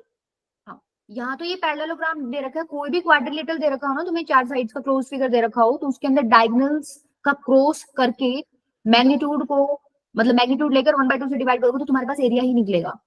ये फॉर्मूला ध्यान रख लो बस, d1 क्रॉस d2, ये तुमको निकालना आता ही है, आता है कि नहीं आता? पहले तो a प्लस बी कैलकुलेट करोगे, इन दोनों को ऐड कर देना, b प्लस सी कैलकुलेट करोगे, इन दोनों को ऐड कर देना, ये डायगनल्स हैं, तो डायगनल्स ये इसकी D1 की वैल्यू होगी और ये वाली D2 की वैल्यू होगी। क्रॉस तुमको निकालना आता ही है, मैग्नीट्यूड लेके 1/2 से डिवाइड कर देना, मल्टीप्लाई कर देना, ठीक है। Yes ma'am. करोगे तो डायरेक्ट फॉर्मूला है, इस फॉर्मूले को ध्यान रखना बस। अच्छा चलो ये करो, अब ये तुम्हारा उसका क्वेश्चन है, मैट्रिसेस एंड डिटरमिनेंट्स का। क्वेश्चन क्या कह रहा है कि एक ए मैट्रिक्स है, ऑर्डर क्या है इसका 2 क्रॉस 2, जहां पर ए आई जे इज नॉट इक्वल टू 0, मतलब जो एलिमेंट्स हैं वो 0 के इक्वल नहीं है। ए स्क्वायर की वैल्यू क्या दे रखी है, आइडेंटिटी मैट्रिक्स के इक्वल दे रखी है। अच्छा एक तो इंपॉर्टेंट चीज ये आ गई, इसे निकाल के लिख दिया करो जो इंपॉर्टेंट चीजें होती हैं। एक तो तुम्हें ये दे रखा है, इसका तुम कुछ कर सकते हो, A B the sum of all diagonal elements. Diagonal elements का सम है ए, इसका मतलब ए का ट्रेस दे रखा है क्या, ए बोलो जल्दी बोलो, ट्रेस क्या होता है, सम ऑफ डायगोनल एलिमेंट्स ही होता है। तो यस ए, मैम। ये छोटा ए दे रखा है, ये बेसिकली ट्रेस है ए का, ठीक है, ट्रेस ऑफ ए लिख लेते हैं एक बार। अच्छा बी की वैल्यू क्या है, डेटरमिनेंट ऑफ ए के इक्वल, ठीक है, मतलब बी की वैल्यू मुझे तब मिलेगी जब मुझे डेटरमिनेंट पता होगा। और फिर आपको बोला है कि 3a square plus 4b square की वैल्यू निकालो। इसकी वैल्यू निकालने के लिए ए चाहिए बी चाहिए, अल्टीमेटली क्वेश्चन में तुमको समझ आया करना क्या, ए और बी की वैल्यू निकालनी है। अब एक चीज देखो, एक तो ये दे रखा है तुम्हें ए स्क्वायर इज इक्वल टू आई, यहां पर मेरे को दिख रहा है कि बी की वैल्यू मैं कैसे निकाल सकती हूँ, ए का डेटरमिनेंट लेके। तो मेरे दिमाग में कहीं ना कहीं आ रहा है कि मैं आई का डेटरमिनेंट लूंगी, तो आई का डेटरमिनेंट क्या होता है, आइडेंटिटी मैट्रिक्स का डेटरमिनेंट 1 आता है। यहां पे डेटरमिनेंट लूंगी तो क्या बनेगा, ऐसे बनेगा ना। देखो दिमाग में मैं ऐसे बता रही हूँ कि ऐसे समझोगे क्यों, तुम्हें तुम्हारे दिमाग में ये आना चाहिए कि मैम ने है ना डेटरमिनेंट क्यों लिया। मैंने डेटरमिनेंट इसलिए लिया है क्योंकि यहाँ पर मुझे दिख रहा है बी डेटरमिनेंट ऑफ ए के इक्वल है। फिर मेरे को ये भी दिख गया यहाँ पे आई है, मैं डेटरमिनेंट लूंगी तो इसका आंसर तो सीधा सीधा 1 हो जाएगा, तो मैं डायरेक्टली यहाँ से निकाल सकती हूँ। ये पावर ऊपर चली जाएगी, ऐसे लिख सकती हूँ। ये आ गया क्या आपका, डेटरमिनेंट ऑफ आई की वैल्यू 1 होती है, तो डेटरमिनेंट ऑफ ए की वैल्यू कितनी आ गई, +-1। इसका मतलब बी की वैल्यू कितनी आ गई, +-1, बी आ गया। बी में किसी को दिक्कत, नेक्स्ट क्या करोगे बताओ। अब तुम्हें ए निकालना है, ए क्या है, सम ऑफ डायगोनल एलिमेंट्स। तो देखो इसका तो कोई शॉर्टकट है ही नहीं, तुमको पहले वो मैट्रिक्स में डायगोनल एलिमेंट्स पता होने चाहिए तभी तुम उसका सम निकाल सकते हो। तो इसके लिए तुम क्या कर लो, एक मैट्रिक्स मान लो, ठीक है, कोई भी मान लो, अल्फा बीटा गामा डेल्टा, ठीक है। ए स्क्वायर क्या हो जाएगा बताओ। अच्छा ये मल्टीप्लीकेशन भी 2 × 2 वाली को तुम डायरेक्ट कर लिया करो, कॉपी पेन में मत करा करो इसको, मतलब 1-2 बार करोगे आदत पड़ जाएगी। क्या हो जाएगा ए स्क्वायर, बताओ करके, पहला बताओ, पहला एलिमेंट क्या आएगा, अल्फा हम square plus alpha square beta gamma. Alpha square plus beta gamma. दूसरा हम alpha beta plus beta gamma beta delta delta, alpha beta plus में बीटा डेल्टा, ठीक है। ये वाला कौन सा एलिमेंट है मेरे को वैसे बताओ, ए आई जे के फॉर्मेट में,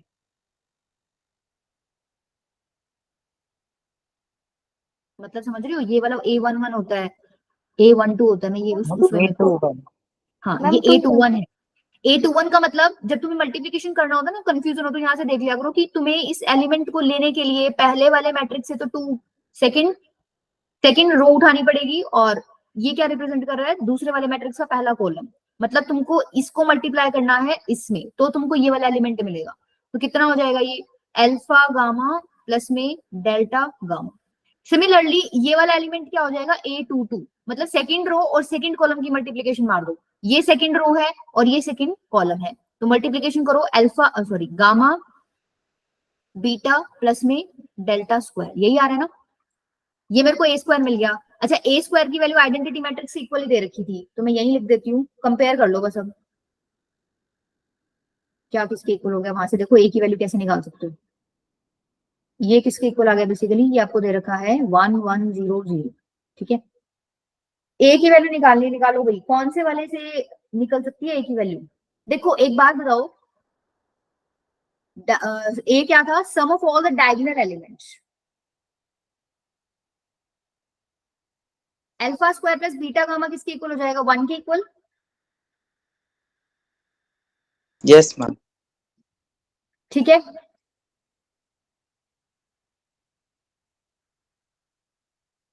यहाँ से अल्फा कॉमन आ रहा है तो अल्फा प्लस बीटा किसके इक्वल हो गया?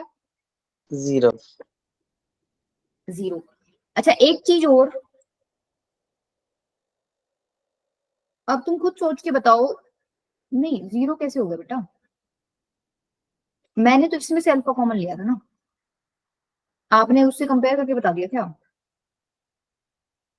आपने ये वाला बताया होगा, इसमें से बीटा कॉमन लो, अल्फा प्लस डेल्टा किसके इक्वल हो गया? 0 के इक्वल। ठीक है, ये आपको क्या बता रहा है? या तो बीटा 0 है, ठीक है, या अल्फा प्लस डेल्टा किसके इक्वल है? 0 है। मतलब दो ही पॉसिबिलिटीज बन सकती हैं। ये हो सकता है क्या पॉसिबल?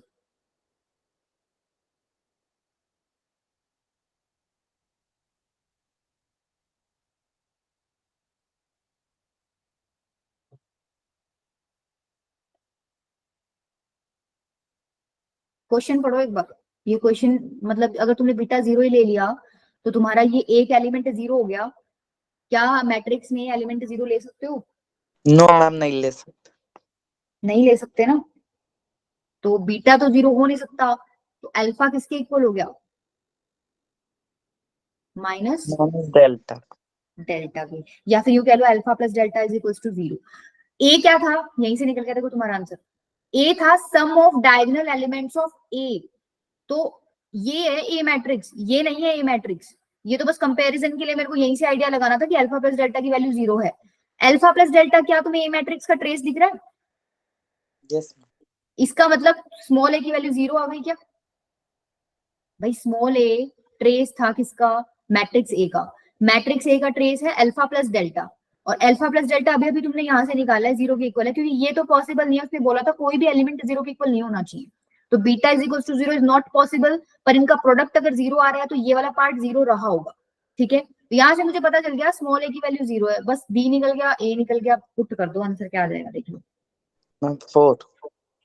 ठीक है, ए की वैल्यू 0 और बी की वैल्यू 1, तो 4 ही आ जाएगा, सीधा सीधा हो गया। कर लोगे? चले आगे। अब देखो ये क्वेश्चन आसान है, बट इतना देखते ही तो तुमको नहीं आइडिया लगेगा ना क्या करना है। तो मैट्रिसेस डिटरमिनेंट्स में बेसिकली मेंस में क्या होता है ना, तुम्हारा टाइम ही जाता है, मतलब टाइम लेने, तुम्हारा टाइम खाने के लिए क्वेश्चन डालते हैं वैसे वो इस चैप्टर से।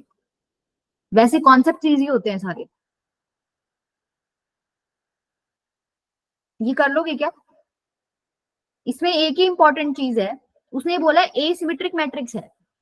तो देखो पीछे वाले क्वेश्चन में तुमने एक ए मैट्रिक्स माना था, तो तुमने ए अल्फा बीटा गामा डेल्टा के फॉर्मेट में मान लिया, बट यहाँ उसने एक कंडीशन दे रखी है कि सिमेट्रिक मैट्रिक्स है। तो अल्फा बीटा गामा डेल्टा इस टाइप का मैट्रिक्स मानने की बजाय तुमको पता है सिमेट्रिक मैट्रिक्स में क्या होता है। अगर मेरे को ए मैट्रिक्स मानना है तो सिमेट्रिक मैट्रिक्स कैसे मानूंगी मैं? ये वाले एलिमेंट सेम होते हैं सिमेट्रिक मैट्रिक्स में, ए आई जे इज इक्वल टू ए जे आई, होता है कि नहीं होता? तो मैं इस तरीके से मानूंगी। ऐसा मत करना कि तुम सारे एलिमेंट्स अलग अलग ले लो। जब उसने बोल ही दिया मैट्रिक्स सिमेट्रिक है, तो आप अपनी सिमेट्रिक वाली कंडीशन यूज करो। ये दोनों एलिमेंट्स उसमें क्या होते हैं? सेम होते हैं। ए मैट्रिक्स मैंने मान लिया, डेटर्मिनेंट ऑफ ए दे रखा है 2। यहां से तुमको क्या पता चल गया? डेटर्मिनेंट ऑफ ए कैसे निकालोगे? AC minus B square is equal to 2। ठीक है, एक चीज तो ये आ गई। दूसरी चीज आपको दे रखी है कि दो मैट्रिसेस, मतलब ए को तुमने इससे मल्टीप्लाई कर रखा है, तुम्हारे पास ये आंसर आ रहा है। तो बेसिकली 2 3 1 3/2, इसको तुमने मल्टीप्लाई कर रखा है किसमें? ए बी बी सी, और तुम्हारा आंसर क्या आ रहा है? 1 अल्फा 2 बीटा। फटाफट बताओ यहाँ से कंपेयर करके एक बार, ए बी की वैल्यू निकाल सकते हो क्या यहाँ से? पहले तो मल्टीप्लाई कर लो इसको। मल्टीप्लाई करोगे तो क्या बनेगा? 2a प्लस बी, ये बनेगा 2b प्लस सी, ये बनेगा 3a प्लस 3/2b, और ये बनेगा 3b प्लस 3/2c। ये किसके इक्वल है? 1 अल्फा 2 बीटा के इक्वल। ठीक है, यहां से मेरे को पता चल गया 2a प्लस बी 1 के इक्वल है। यहां से मुझे पता चल गया 2b प्लस सी किसके इक्वल है? 2 के इक्वल।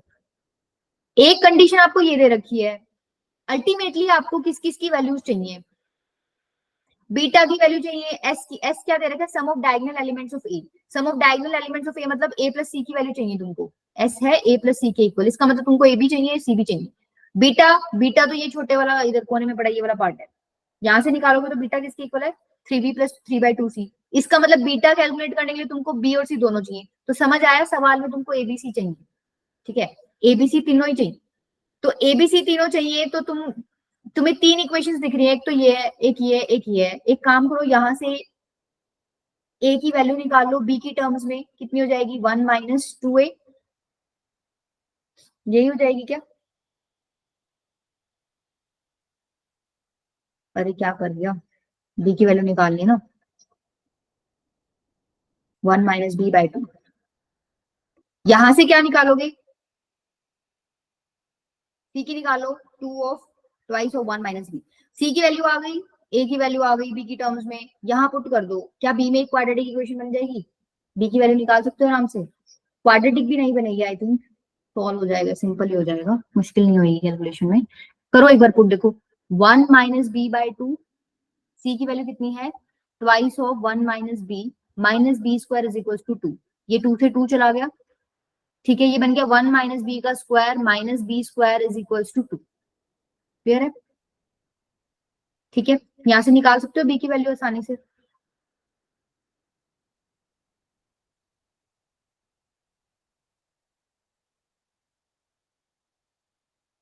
स्क्वायर खोल दो बेटा, ये तो डायरेक्ट हो जाएगा, 1 plus B square minus B square is equal to 2, ये तो कट ही गया। 1 माइनस 2b किसके इक्वल आ गया? मैम 1/2 आ रहा है।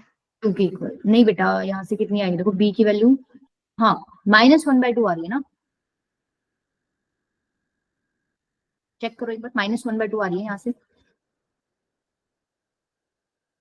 बी की वैल्यू -1/2 आ गई, सी की निकल जाएगी, सी यस कितना आ मैम। जाएगा यहाँ से, -1/2 डाल दो तो कितना हो जाएगा, 3 हो जाएगा। ए की वैल्यू क्या आएगी 1 माइनस बी बाई 2, यहाँ बी की वैल्यू डाल दो तो ए की वैल्यू यहाँ से निकल जाएगी आपकी 3/4। ए बी सी तीनों निकल के, निकाल लोगे अब ये चीजें, पुट्टी करना है अब तो तुम्हें। बीटा की वैल्यू ये है तो बी की वैल्यू डाल देना, सी की वैल्यू डाल देना, तुम्हें बीटा की वैल्यू पता चल जाएगी। एस की वैल्यू है ए प्लस सी, दोनों को ऐड करके निकाल लेना। अल्फा की वैल्यू क्या है, अल्फा की वैल्यू ये है 3a प्लस 3/2b, तो ए और बी की वैल्यू डाल के अल्फा निकल जाएगा और उसके बाद इसमें पुट कर देना, आंसर आ जाएगा। और ये क्वेश्चन तुम्हारा 2023 का ही है, ठीक है। तो इसमें हम लोगों ने दिमाग वाला काम सिर्फ ये था कि हमें मैट्रिक्स अगर मानना है तो सिमेट्रिक मैट्रिक्स कैसे मानोगे, इस टाइप से जैसे हमने माना है ऐसे मानना है, ठीक है। उसके बाद तो हमने जस्ट कैलकुलेशन किया, कुछ भी नहीं किया। कर लोगे? Yes ma'am. चले आगे, नेक्स्ट देखो, ये अच्छा क्वेश्चन है। देखो ये कुछ पर्टिकुलर टाइप के क्वेश्चन है जिनमें भाई पता ही होता है कि इसी तरीके से अप्रोच करना है। आपको ए स्क्वायर की वैल्यू दे रखी है और आपको A4 की वैल्यू दे रखी है और पूछ रहा है कि अल्फा और बीटा की वैल्यू बताओ, मतलब कंपेयर करके, मतलब आप जब सॉल्व करोगे तो आपको चेक करना है अल्फा बीटा की वैल्यू क्या है। आपको जितना समझ आ रहा है कि भाई क्वेश्चन में ये चीज आपको गिवन है, यहां से मेरे को जंप मारनी है, यहाँ पर क्या करूंगी मैं, पावर निकाला, देखो ए क्यूब अगर मुझे निकालना हो तो मैं क्या करूंगी, इसको मल्टीप्लाई कर दूंगी ए से, तो इसको ए से मल्टीप्लाई करो क्या बनेगा। अच्छा अब किसी में आगे अब यहाँ तो देखो फर्क नहीं पड़ेगा क्योंकि आइडेंटिटी मैट्रिक्स है, आइडेंटिटी मैट्रिक्स में तो ए पीछे हो चाहे ए आगे हो, तुम्हारा मल्टीप्लाई करके ए ही आता है, ठीक है। अगर मान लो कोई और मैट्रिक्स हो ना, मान लो बीसी है, तुम मल्टीप्लाई कर रहे हो, एक एक में आगे कर दो और एक में पीछे कर दो तो ये गड़बड़ हो जाएगा। मल्टीप्लाई कर रहे हो तो एक ही तरफ करा करो, या तो आगे करो या पीछे करो, ठीक है। यहाँ इस केस में पर्टिकुलर में फर्क नहीं पड़ रहा क्योंकि यहाँ आइडेंटिटी मैट्रिक्स दे रखा है, तो ये बनेगा अल्फा इंटू में ए आए तो ए ही लिख दो मैं डायरेक्ट, भाई यस आइडेंटिटी मैट्रिक्स ऐसे मल्टीप्लाई करो तो ए ही बनेगा। अब देखो क्वेश्चन में क्या करना होता है, जो आपको गिवन है उसको बार बार वैल्यू मतलब पुट करते जाओ, कहीं तुम्हारे सामने दोबारा आ जाए, तो ए स्क्वायर तुम्हारे पास दोबारा आ गया तो अब ये वैल्यू दोबारा डाल दो इसमें, 3a प्लस में अल्फा आई प्लस में अल्फा ए, यहां से क्या मिल गया तुम्हारे पास 9a प्लस में 3 अल्फा आई प्लस में अल्फा ए। भाई ये दोनों टर्म्स तुमको साथ साथ मतलब सेम सेम से दिख रही है, दोनों में ए है, ठीक है। या तो देखो इसको साथ ले लो या फिर एक काम करो, तुमको जाना तो A4 पे है ना, तुम एक ए से और मल्टीप्लाई कर दो तो क्या बनेगा, ये 9a स्क्वायर प्लस में 3 अल्फा ए प्लस में अल्फा ए स्क्वायर, ठीक है। दोबारा से पुट कर सकते हो क्या, इसको मैं ऐसे लिख सकती हूँ 9 प्लस अल्फा ए स्क्वायर प्लस में 3 अल्फा ए, मेरे को फिर से ए स्क्वायर दिख गया, फिर से क्वेश्चन में से वैल्यू पुट कर दो, तो 9 प्लस अल्फा ए स्क्वायर की वैल्यू कितनी है 3a प्लस अल्फा आई प्लस में 3 अल्फा ए। अब क्या करोगे, देखो तुम्हें इस टाइप में कन्वर्ट करना है इसको, कि भाई कुछ तो ए होना चाहिए, एक आइडेंटिटी मैट्रिक्स अलग से पड़ा होना चाहिए। तो तुम्हारे दिमाग में आ रहा है, मुझे बताओ क्या करोगे, तुम्हारे दिमाग में क्या आ रहा है? A4 मैंने भी निकाला है और A4 इन्होंने भी निकाल के दे रखा है। तो कोशिश क्या रहेगी कि मेरा A4 भी कुछ इस तरीके की शक्ल का दिखे कि भाई एक तो मुझे A दिखे, उसके साथ कुछ लगा हुआ हो, एक मुझे आइडेंटिटी मैट्रिक्स दिखे, उसके साथ कुछ लगा हुआ हो। तो इतना समझ आ जाना चाहिए कि ए वाली टर्म्स को तुम्हें क्या करना पड़ेगा, क्लब करना पड़ेगा, मतलब एक साथ लिखना पड़ेगा। तो एक साथ लिखोगे तो क्या बनेगा, पहले इसको मल्टीप्लाई कर लो, 27A प्लस में 9 अल्फा आई प्लस में 3 अल्फा ए प्लस में अल्फा स्क्वायर आई प्लस में 3 अल्फा ए, यही बनेगा। ठीक है, अब ए वाली टर्म्स को इकट्ठा कर लो, एक तो ये है, एक ये है और एक ये है। तो क्या 27 प्लस 6 अल्फा बन जाएगा क्या, ए कॉमन लोगे तो ए बाहर निकाल लो, ये बनेगा 27 प्लस 6 अल्फा। ठीक है, बच क्या गया, अच्छा ये वाला पार्ट बच गया। अब तुम बताओ इसमें से क्या कॉमन लूं मैं, इस तरीके की शक्ल बनानी है, आइडेंटिटी मैट्रिक्स निकाल लेती हूँ बाहर। अंदर क्या बच गया, 9 अल्फा प्लस अल्फा स्क्वायर और बाहर आ गया आई। क्या ये वाली और ये वाली शक्ल सेम बन गई, बन गई। अब कंपेयर मार दो, उनका ए के साथ 21 लगा हुआ था, मेरा ए के साथ ये लगा हुआ है, तो 27 प्लस 6 अल्फा बेसिकली 21 के इक्वल होना चाहिए। यहाँ से मुझे अल्फा की वैल्यू मिल जाएगी 1 नहीं आ रही है, -1। ठीक है, अच्छा इनका आइडेंटिटी के साथ बीटा लगा हुआ था, मेरा आइडेंटिटी के साथ ये लगा हुआ है, 9 alpha plus alpha square is equals to कितना हो जाएगा, बीटा। अल्फा की वैल्यू अभी भी निकाली है, तो बीटा की वैल्यू कितनी आ जाएगी यहाँ से, 9 -9 प्लस 1 दैट इज -8। तो कौन सा ऑप्शन ठीक हो गया, दो ऑप्शन ठीक है। एक तो अल्फा की वैल्यू, अच्छा दो ऑप्शन ठीक नहीं है, अल्फा की वैल्यू 1 दे रखी है इन्होंने, हमारी -1 आई है। ऑप्शन सिर्फ ये ठीक है। समझ आया कैसे करना है ऐसे क्वेश्चंस का अप्रोच? मतलब ये सबसे सिंपल टाइप के क्वेश्चंस होते हैं कि तुम्हारे पास क्वेश्चन में कुछ गिवन है, बार बार वही आता जा रहा है, उसकी जगह रिप्लेस मारते रहो जो क्वेश्चन में गिवन है, और अल्टीमेटली जो उन्होंने दे रखा है वहां से कंपेयर कर दो। ठीक है, चले आगे। ये यस क्वेश्चन मैम। भी तुम्हारा 2023 का ही है। मैम ये अल्फा और बीटा कैसे निकाला, फिर से बता दीजिए एक बार। यहां तक आ गया नहीं कि आपको समझ? Yes ma'am. देखो यहां तक आने के बाद मेरी बेसिकली ये वैल्यू किसकी आई है, ए की पावर 4 की वैल्यू आई, इसी को सॉल्व करके निकाल रही हूँ ना मैं। तो मुझे ए की पावर 4 की वैल्यू ये मिली है, क्वेश्चन में ए की पावर 4 की वैल्यू ये गिवन है, तो होनी तो सेम चाहिए, अलग अलग तो नहीं हो सकती, मेरी अलग आ रही है उसकी अलग आ रही है, ऐसा तो पॉसिबल नहीं है। ठीक है, तो हमारी वैल्यू सेम होनी चाहिए, उसके लिए क्या होना चाहिए, इसका ए के साथ 21 लगा हुआ है, मेरा ए के साथ क्या लगा हुआ है 27 प्लस 6 अल्फा, तो ये दोनों वैल्यूज इक्वल होनी चाहिए। क्या कह रहे हो निकी? समझ में आ गया। ठीक है, ठीक है, मैंने बेसिकली कंपेयर ही किया और कुछ नहीं किया। देखो नेक्स्ट करो, ये क्वेश्चन भी आपका पिछले साल का ही है। अब इस क्वेश्चन में देखो क्या है, ये क्वेश्चन में ना एक बच्चा तो क्या करेगा, देखो मैं अप्रोच बताती हूँ कंफ्यूज कहाँ होता है।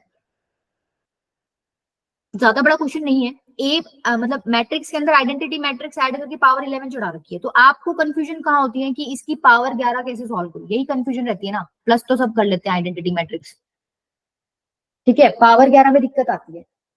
लेकिन देखो मोस्ट ऑफ द टाइम्स तो क्या होता है, जब भी पावर तुमको दे रखी होती है तुमको वो सॉल्व करनी होती ही नहीं है। अब कई बार वो 50 पावर दे देगा, तुम 50 पावर सॉल्व करने थोड़ी बैठोगे। इस जब भी पावर दे रखी होती है, पावर वाले क्वेश्चंस में क्या होता है, तुम पैटर्न ऑब्जर्व कर लिया करो, 2-3 मतलब स्क्वायर क्यूब इस तरीके से सॉल्व करके देखो तो एक पैटर्न ऑब्जर्व हो जाएगा। ठीक है, एक चीज तो ये। दूसरा, अगर तुम्हें ये आता है ना, अगर इसको एक्सपेंड करना हो तो कैसे करोगे, बाइनोमियली, सबको आता है ये, बोलो एक बार, आता है ना, बाइनोमियली कैसे एक्सपेंड करोगे इसको, nc0 मतलब 11c0 x की पावर 1। 11 बेटा, x की पावर 11 और y की पावर क्या होती है 0, प्लस में 11c1 x की पावर में से एक कम करते जाओ, y की पावर में एक बढ़ाते जाओ, कितना हो जाएगा, ये 10 y की पावर 1 प्लस में 11c2 x की पावर 9 y की पावर 2, और चलते चलते लास्ट में क्या आ जाएगा, 11c 11x गायब हो जाएगा और y की पावर टोटल चढ़ जाएगी 11। ठीक है, जब भी आपको आइडेंटिटी मैट्रिक्स दिखे और ए दिखे, मतलब कोई भी मैट्रिक्स दिखे, तो मैट्रिक्स और आइडेंटिटी मैट्रिक्स में आप सारी प्रॉपर्टीज लगा सकते हो बिना सोचे समझे। मतलब अगर तुम्हारे पास ऐसे होता ना a प्लस बी की पावर 11, तो थोड़ा सोचना पड़ता। यहाँ आइडेंटिटी मैट्रिक्स है तो तुम आराम से खोल सकते हो। इसी तरीके से अगर a प्लस आई का स्क्वायर खोलना होता ना, तो तुम बिना सोचे समझे जैसे फॉर्मूले लगाते हो ना अपने a प्लस बी का होल स्क्वायर, तुम खोल सकते हो, क्योंकि फर्क क्या क्यों नहीं पड़ता, ये दोनों ना कॉम्यूट करते हैं। अगर ए आई लिख रहे हो या आई ए लिख रहे हो, बात सेम है, फर्क नहीं पड़ता, इस वजह से फॉर्मूला में चेंज नहीं आता। जब तुम मान लो अगर दो मैट्रिक्स इस तरीके के दे रखे हैं, यहाँ पे फॉर्मूले में चेंज आ जाएगा, क्योंकि जब तुम खोलोगे ना, तुम्हें नहीं पता कि बी ए और ए बी आपस में इक्वल है कि नहीं, तो फॉर्मूले में चेंज आता है। लेकिन जब भी आइडेंटिटी और कोई मैट्रिक्स दे रखा हो तो समझ जाना या दिमाग में रखना इस बात को कि वहां पर तुम फॉर्मूले सारे ओपन कर सकते हो, कोई परेशानी आती नहीं है वहां पे। तो क्या मैं यहाँ पर भी ओपन कर सकती हूँ फॉर्मूला? ए प्लस आइडेंटिटी मैट्रिक्स की पावर 11 है, तो अगर मेरे को जैसे बायनोमियल में एक्सपेंड करती हूँ सेम फॉर्मूले से मैं इसको ओपन करूंगी तो क्या बनेगा? बताओ क्या बनेगा? 11c0 तो 1 ही होता है, मैं लिख दूं, चलो लिख लेते हैं 11c0 a की पावर 11 प्लस में 11c1 a की पावर 10 प्लस में 11c2 a की पावर 9, और चलता जाएगा, लास्ट कहां तक आएगा? 11c11 i। ये चीज सबको क्लियर है? मैंने जस्ट इसको बायनोमियली खोला है, और खोल भी इसलिए पाई हूँ आराम से क्योंकि ए आई आई ए कहीं आए मुझे परेशानी होती नहीं है, ए और आई मेरे को दिखता है, तो फॉर्मूले सिंपल जैसे तुम अलजेब्रा वाले खोलते हो खोल सकते हो। दूसरी चीज, अब यहाँ पर भी ए की बड़ी बड़ी पावर दिख रही है, तुम्हें नहीं करनी तुम्हें सॉल्व, तुम एक काम करो, ए स्क्वायर निकाल के देखो एक बार। मतलब एक दो तो चलो तुम्हें निकालना ही पड़ेगा, यूं तो तुम्हें आइडिया नहीं लगेगा कि इसमें पैटर्न क्या बन रहा है। 1 0 0 0 4 12 0 -1 -3, तुम इसको मल्टीप्लाई करोगे ना जब, तो तुम्हारे पास ना ए ही आ जाएगा, करके देखना। ए स्क्वायर ए आ गया, तो आगे वाली पावर्स भी क्या आएंगी तुम्हारी? बताओ। ए आ जाएगा। ए ही आएंगी, ठीक है। अगर मान लो ए क्यूब निकालना है, ए क्यूब को मैं क्या लिख सकती हूँ? ए स्क्वायर इंटू ए स्क्वायर की वैल्यू ए ही आ गई, ए डाल दो, ए इंटू ए, ये ए स्क्वायर ही बन गया और इसकी वैल्यू ए ही है, तो ए क्यूब की वैल्यू भी ए आ गई। सिमिलरली ए4 की वैल्यू भी आएगी, सारी वैल्यू ए आ जाएगी तुम्हारे पास, ठीक है। तो इसका मतलब ये भी ए के इक्वल है, ये भी ए के इक्वल है, ये भी ए के इक्वल, सारी ए के इक्वल है। तो बस एक इस लास्ट टर्म में ए नहीं है तुम्हारे पास, ठीक है, बाकी सब में ए है ना, बाकी सबसे बाहर निकालो ए। तो बाहर निकालोगे तो क्या बनेगा? अंदर 11c0 प्लस में 11c1 प्लस में 11c2 अप टू 11c10, ठीक है। और ये क्या हो जाएगी वैल्यू? आई के इक्वल ही हो जाएगी क्या? 11c11 मतलब 1 होता है, ठीक है। अब बताओ कैसे सॉल्व करें? अब भी फंस गए हम लोग, कुछ तो गड़बड़ हमें अभी भी है, मतलब इसमें कुछ करना पड़ेगा। मैम 2 इसके की पावर 11 -1। हाँ गड़बड़ है, पर बेटा एक बार देखो, मैं बता रही हूँ ना इसमें गड़बड़ है। फॉर्मूला यही लग रहा है, बट समस्या है इसमें। समस्या क्या है इसमें? जो तुम फॉर्मूला बता रहे हो ना, वो NC0 से लेकर NCN तक सारी टर्म्स होनी चाहिए उसमें। यहाँ पर NC0 से लेकर मतलब 11C0 से लेकर 11C10 तक की टर्म्स है, एक 11C11 की कमी है ना। तो मैं -1 किया था। अच्छा कर दिया था क्या आपने? अच्छा अच्छा अच्छा, फिर ठीक है। हाँ अगर पूरा होता तो 2 की पावर n होता, बट यहाँ पूरा नहीं है, तो तुम क्या करोगे? पूरा बनाने के लिए इसमें क्या करो? 11C11 जोड़ भी दो और 11C11 घटा भी दो, ठीक है। तो ये वाला पार्ट तो पूरा मिलके क्या बनेगा? 2 की पावर n माइनस ये क्या आ जाएगा? एक 1, तो ये हो गया 2 की पावर n -1, बाहर ए था, प्लस आइडेंटिटी मैट्रिक्स, ठीक है। n की वैल्यू क्या है?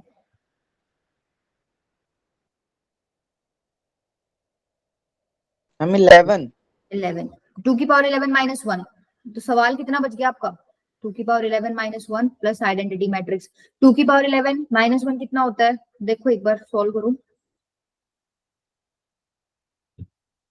सॉल्व क्या करो? 2 की पावर तो तुम्हें पता ही है। 2048 में -1 कर दो, 2047, तो देखो ये ऐसे बन गया 2047 प्लस में आइडेंटिटी मैट्रिक्स। अब आपको सवाल में ना ये पूरा सॉल्व नहीं करना, सवाल में सिर्फ डायगोनल एलिमेंट्स के सम चाहिए था तुम्हें, ठीक है। तो यहाँ पर डायगोनल एलिमेंट्स का सम निकाल सकते हो क्या बिना सॉल्व करे? पूरा मतलब बिना पूरा सॉल्व करे। भाई ये 2047 है, और मैट्रिक्स क्या है तुम्हारे पास? ए मैट्रिक्स है 1 0 0 0 4 12, 1 0 0 0 4 12, और एक और क्या है आपकी 0 -1 -3, और प्लस 1 0 0 0 1 0 0 0 1। एक बात बताओ, तुम इसको पूरे को सॉल्व करने बैठोगे क्या? तुम्हें क्या मतलब है उस चीज से? तुमको सिर्फ डायगोनल एलिमेंट्स का सम चाहिए, तो मैं लिख दूं क्या? भाई ये बाहर 2047 मल्टीप्लीकेशन में ये इसके साथ भी मल्टीप्लाई हो रहा होगा, इसके साथ, क्योंकि मैट्रिक्स में मल्टीप्लाई कर रहे हो, इसके साथ भी मल्टीप्लाई हो रहा होगा, तो यहाँ से डायगोनल एलिमेंट्स का सम कितना आ जाएगा? 2047 इंटू 1 + 4 -3, और यहाँ से कितना आ जाएगा डायगोनल एलिमेंट्स का सम? 3। मैम 3। ठीक है, इसको सॉल्व कर लेना, पूरा सॉल्व मत करना, तो ये आंसर आपका कितना आ जाएगा 4097। ऑप्शन कौन सा करेक्ट हो गया आपका? C option. अब देखो इसमें इंपॉर्टेंट चीज सिर्फ यही थी कि तुमको ये ओपन करना आ रहा है इस तरीके से। वो मैंने तुम्हें लॉजिक बता दिया है कि भाई अगर तुम्हें अलजेब्रा के फॉर्मूले लगाने ना तो आइडेंटिटी मैट्रिक्स हो और कोई और मैट्रिक्स हो तुम लगा सकते हो, वहां इशू नहीं आएगा। अलग अलग मैट्रिक्स दे रखे होते हैं ना तो वहां इशू आता है, तो हमें थोड़ा सा चीजें जब ओपन कर रहे होते हैं तो सोच के खोलना पड़ता है। ठीक है, उसके बाद थोड़ा सा तुमको पैटर्न ऑब्जर्व करने के लिए देखना ही पड़ेगा। स्क्वायर अभी तो देखो जैसे तुमने स्क्वायर किया तो स्क्वायर में ही पता चल गया, मान लो तुम्हें कई बार क्यूब भी करना पड़ेगा, ठीक है, 4 भी करना पड़ेगा, उससे ज्यादा नहीं जाना पड़ेगा, इतनी ज्यादा नहीं होती कि तुम्हें 5-6 बार करना पड़े। तो तुम्हें एक पैटर्न मिल जाता है। यहाँ मुझे पैटर्न मिल गया था भाई, हर एक ही कोई भी पावर करी तो मुझे एक ही इक्वल आ रहा है। ठीक है, तो उसकी वजह से उसकी हेल्प से मैं यहाँ पे ए कॉमन ले पाई थी, फिर मैं अपने बाइनोमियल वाला थ्योरम मतलब या फॉर्मूला यूज कर पाई थी। इंपॉर्टेंट भी इसीलिए होगा क्योंकि इस मैट्रिसेस के चैप्टर में उन्होंने बाइनोमियल का कॉन्सेप्ट यूज कर दिया। तो आपको बाइनोमियल वाला फॉर्मूला भी आना चाहिए, मैट्रिसेस वाला तो आना ही आना चाहिए। तो मिक्स्ड कॉन्सेप्ट हो गए यहाँ पर, इस वजह से क्वेश्चन क्या हो गया आपका? इंपॉर्टेंट हो गया। चले आगे कर लोगे?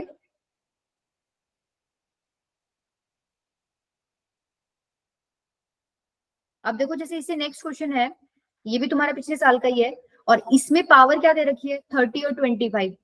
30 और 25 तो नहीं सॉल्व करने बैठोगे ना, अब क्या करोगे इसमें बताओ?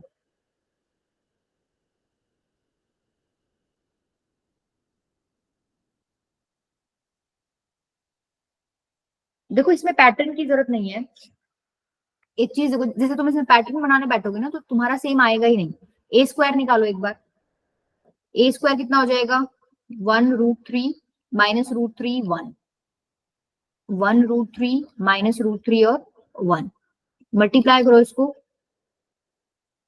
कितना बनेगा ये? पहला एलिमेंट क्या बनेगा? माइनस। -2। सेकेंड आपका बनेगा 2√3, यही बनेगा ना। थर्ड आपका क्या बनेगा? -2√3 और फिर -2। ठीक है, ये बनी है ए स्क्वायर की वैल्यू। अच्छा ए स्क्वायर की वैल्यू, अच्छा इसमें से तुम कुछ कॉमन ले सकते हो, थोड़ा सा सिंप्लीफाई कर लो। कॉमन 2 आ रहा है ना हर जगह से, तो ये क्या हो जाएगा? -2। -2 आ रहा है मतलब बेसिकली -2 पूरा ही ले लो। 1√3 -√3 और 1। मुझे अभी तक तो कुछ पैटर्न नहीं समझ आ रहा है। ए क्यूब और निकालो एक बार, पैटर्न आएगा भी नहीं तुम्हें समझ, इसमें पैटर्न ढंग का बनेगा ही नहीं। ए क्यूब निकालो, ए क्यूब निकालोगे तो देखो ए क्यूब का मतलब क्या है? ए स्क्वायर में ए मल्टीप्लाई कर दो, तो तुम इसको क्यूब मतलब इसको 3 बार मल्टीप्लाई करोगे, उससे बेटर क्या है? ऐसे फॉर्मूला अप्लाई कर लो इसमें। -2/4 1/√3 -√3 1, ये तो मेरे पास ए स्क्वायर की वैल्यू थी। इसी के अंदर क्या कर दो? ए मल्टीप्लाई कर दो। ए कितना था? 1/2 1 -√3 √3 और 1। ठीक है, इसको मल्टीप्लाई करो, कितना बनेगा ये देखो एक बार।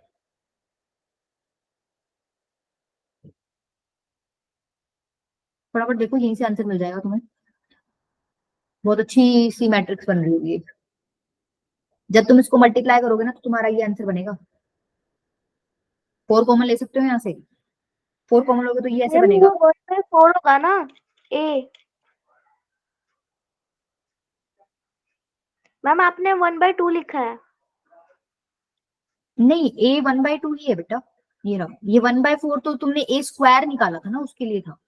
Okay square ma'am. किया था इस वजह से 1/4 आया था। ठीक है, ये आ गया देखो, ए क्यूब की वैल्यू ये आई है।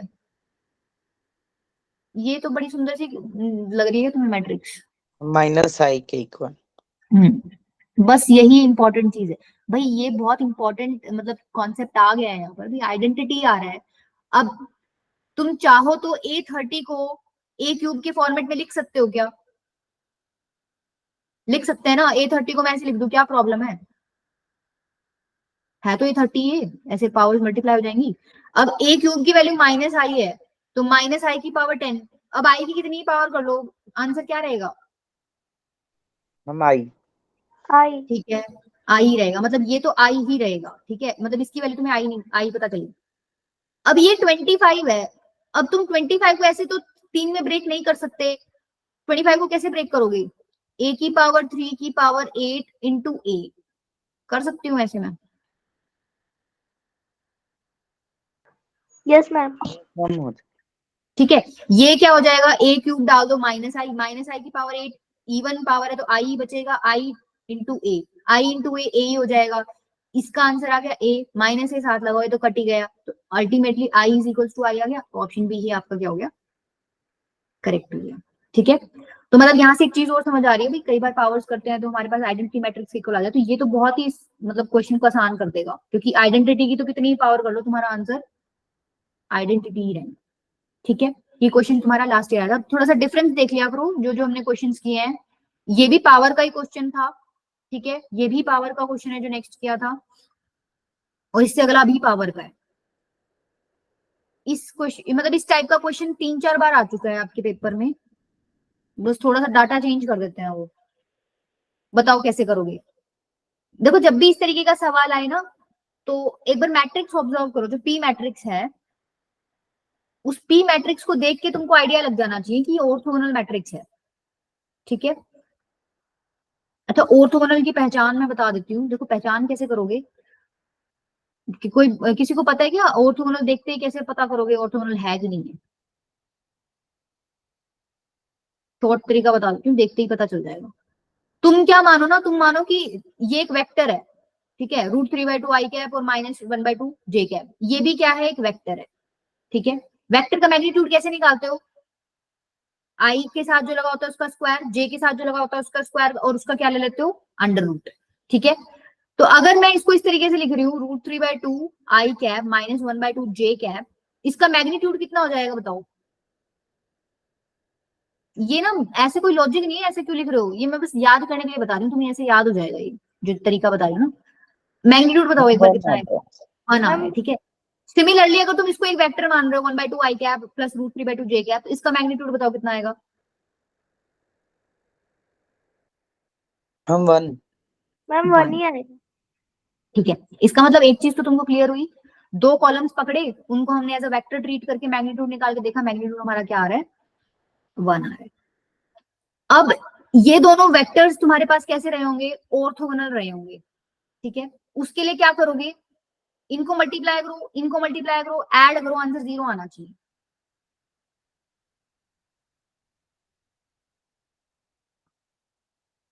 आ रहा है?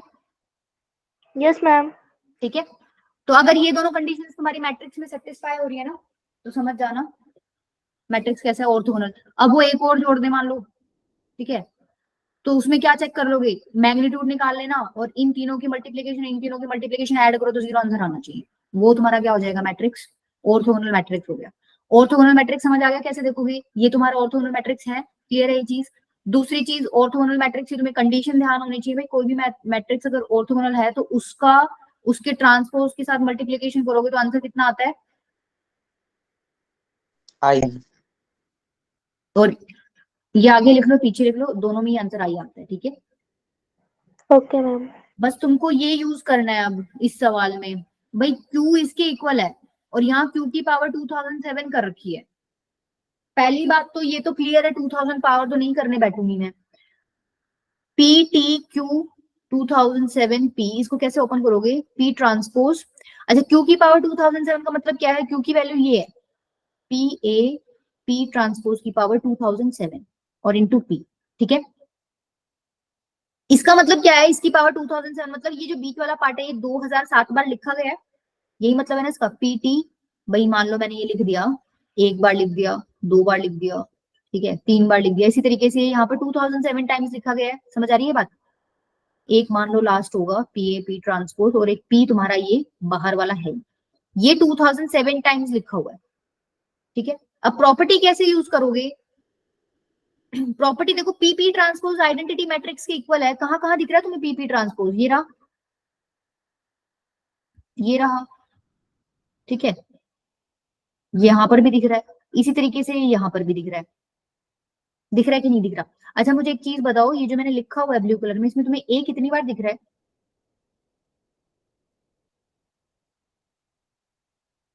सोच के देखो, मेरा ए किस वजह से आया था, क्यू की वैल्यू डाली थी। अब जितनी बार मैंने क्यू की वैल्यू डाली है वहां पर, मतलब जितनी बार मैंने वो क्यू वाला वैल्यू लिखा है उतनी बार तो ए आएगा ना, तो ए बेसिकली कितनी बार आया, 2007 टाइम्स आया हुआ ना। एक इस यस मैम। ब्रैकेट से आ गया, एक इससे, तुमने 2007 ब्रैकेट लिखे थे, तो ए की पावर 2007 है। ठीक है, अच्छा ये तो सारे मिलके आइडेंटिटी मैट्रिक्स बन जाएंगे, तो मुझे एक बात बताओ, इस पूरे ब्लू पार्ट में सिर्फ ए ही बचेगा और कुछ नहीं बचेगा, नहीं बचेगा। Yes ma'am.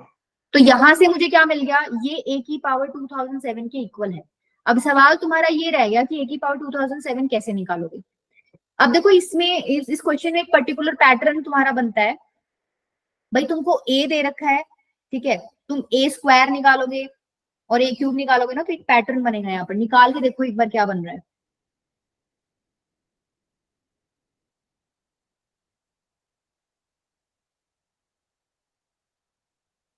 a की वैल्यू ये दे रखी है आपको, ठीक है, वो p की वैल्यू है, p की वैल्यू मत ले लेना, ये है a की वैल्यू। a दे रखा है आपको 1011, a स्क्वायर निकालोगे ना, जब तुम मल्टीप्लाई करोगे तो ये बनेगा 1012। अच्छा a क्यूब निकालोगे तो क्या बनेगा 1011, 1 प्लस मतलब 3 बनेगा यहाँ बेसिकली, 1 + 2 करेंगे, मैं वैसे पैटर्न समझा रही थी, ठीक है। तो इसी तरीके से जब तुम a की पावर 2007 करोगे तो क्या बनेगा, मैम 1 2007। पैटर्न ऑब्जर्व कर लोगे, यस मैम। ठीक है। पैटर्न ऑब्जर्व करने के बाद तुमको ये a की पावर 2007 की वैल्यू पता चल जाएगी, ठीक है।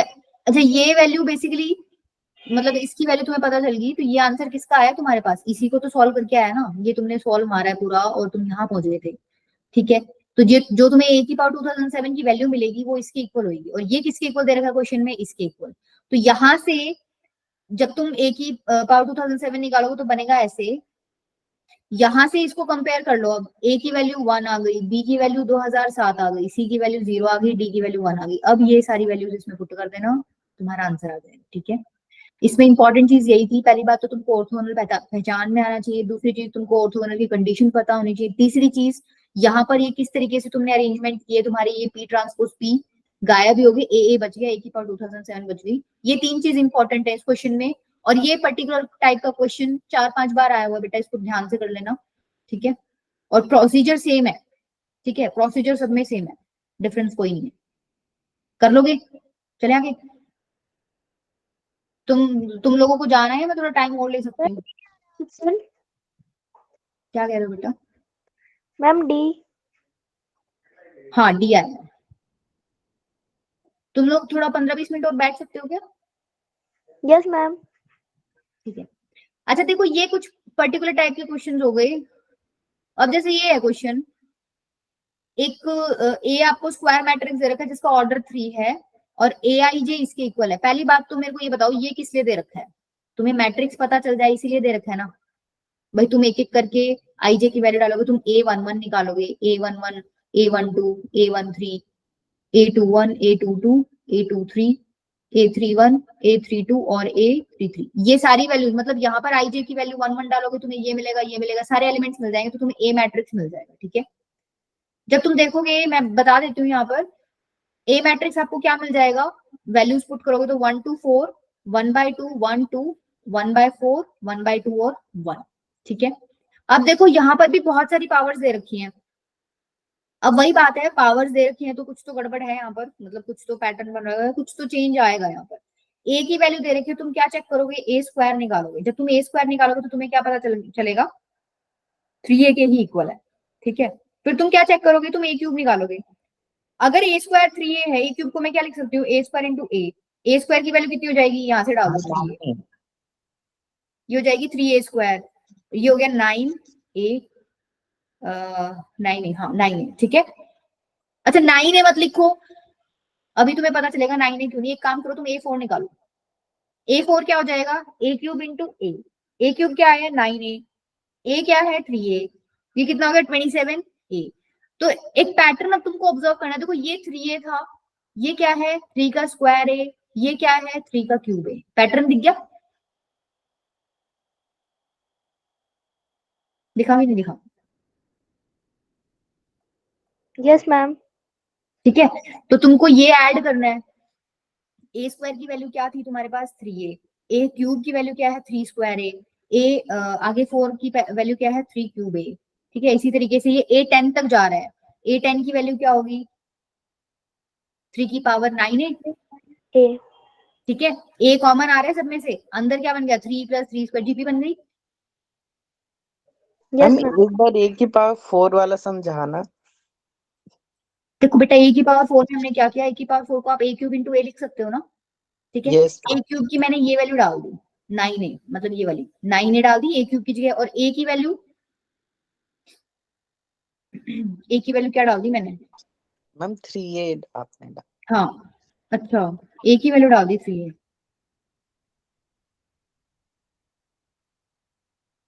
कोई नहीं, स्क्वायर करके कर लो, ए की वैल्यू तो हम डाल नहीं पा रहे हैं, तो स्क्वायर करके कर लो, ए स्क्वायर इंटू ए स्क्वायर, ऐसे हो रहा है क्या?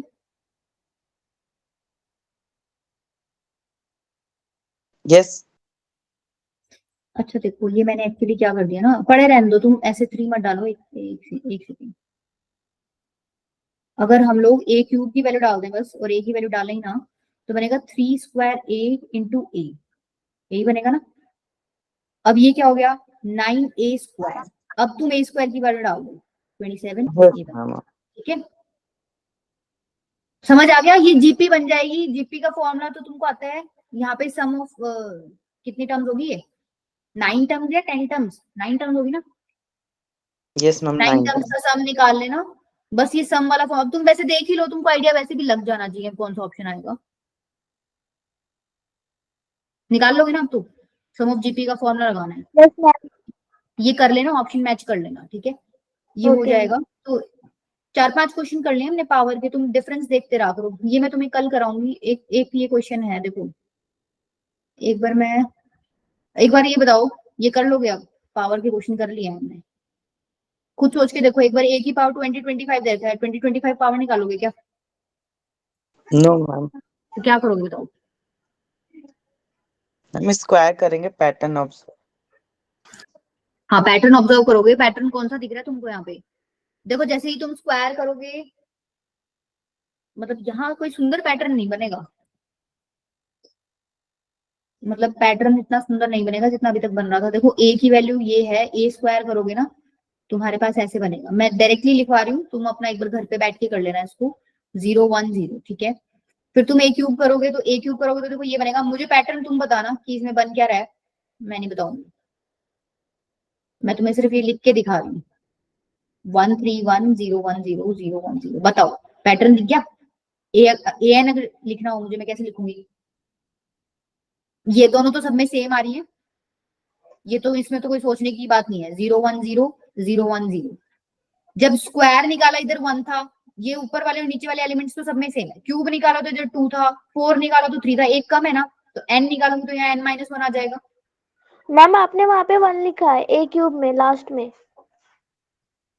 0 कर यस लेना, तो सेम आएगा, डिफरेंस नहीं है उसमें, ठीक है, 0 लिखेंगे। बताओ समझ आ गया पैटर्न, ए की पावर n ही हो गया। तो मुझे अगर ए की पावर 2025 निकालना है, तो मैं डायरेक्टली लिख सकती हूँ क्या, 1 2 0 2 4 1 0 1 0 0 1 0 रहा होगा।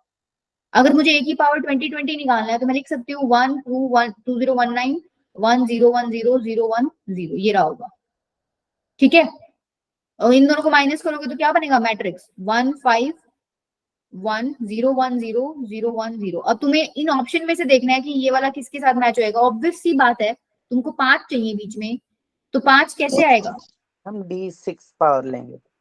Yes ma'am. नहीं माइनस भी तो करना पड़ेगा ना बेटा फिर। सी होगा ना। अच्छा डी डायरेक्ट निकालोगे,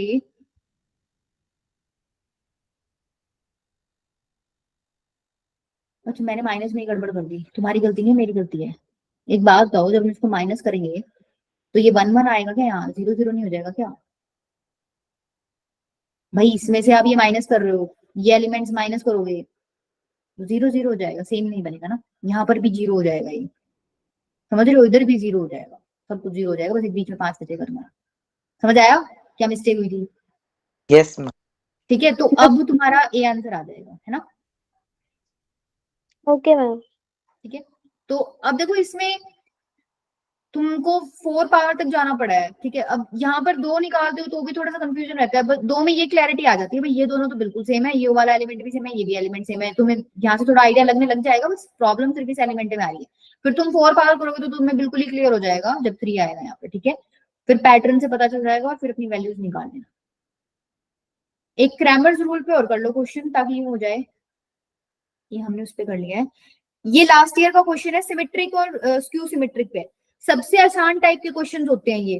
कभी भी तुम्हें सिमेट्रिक के लिए पूछ लेना तो तुम उसका ट्रांसपोज चेक कर लो, अगर वो एक उसी के इक्वल आ रहा है तो सिमेट्रिक है, और अगर तुम मैट्रिक्स का ट्रांसपोज निकाल रहे हो और वो -1 इक्वल आ जाए तो स्क्यू सिमेट्रिक है। अब इसके अंदर तुमको प्रॉपर्टीज पता होनी चाहिए, और सबसे इंपॉर्टेंट प्रॉपर्टी क्या है, अगर a प्लस माइनस बी का ट्रांसपोज कर रहे हो तो ये इस पे भी चला जाएगा और इस पे भी चला जाएगा, तुम लिख सकते हो a transpose plus minus b transpose. दूसरी जो इंपॉर्टेंट प्रॉपर्टी है जो ट्रांसपोज की यूज होती है, अगर उसको ट्रांसपोज का क्वेश्चन पूछना है, क्या है, ए बी का ट्रांसपोज रिवर्स डायरेक्शन में खुलता है ये, बी ट्रांसपोज ए ट्रांसपोज। अब जरूरी नहीं 2 ही मैट्रिक्स हो, 4 मैट्रिक्स ले लो, उसका ट्रांसपोज कर दो, रिवर्स डायरेक्शन में खोलना, डी ट्रांसपोज ई ट्रांसपोज बी ट्रांसपोज और ए ट्रांसपोज, ठीक है। एन हो तो एन को तुम रिवर्स डायरेक्शन में खोलोगे, बस इतना फंडा याद रखना, मल्टीप्लीकेशन में तो ट्रांसपोज रिवर्स डायरेक्शन में ओपन होगा।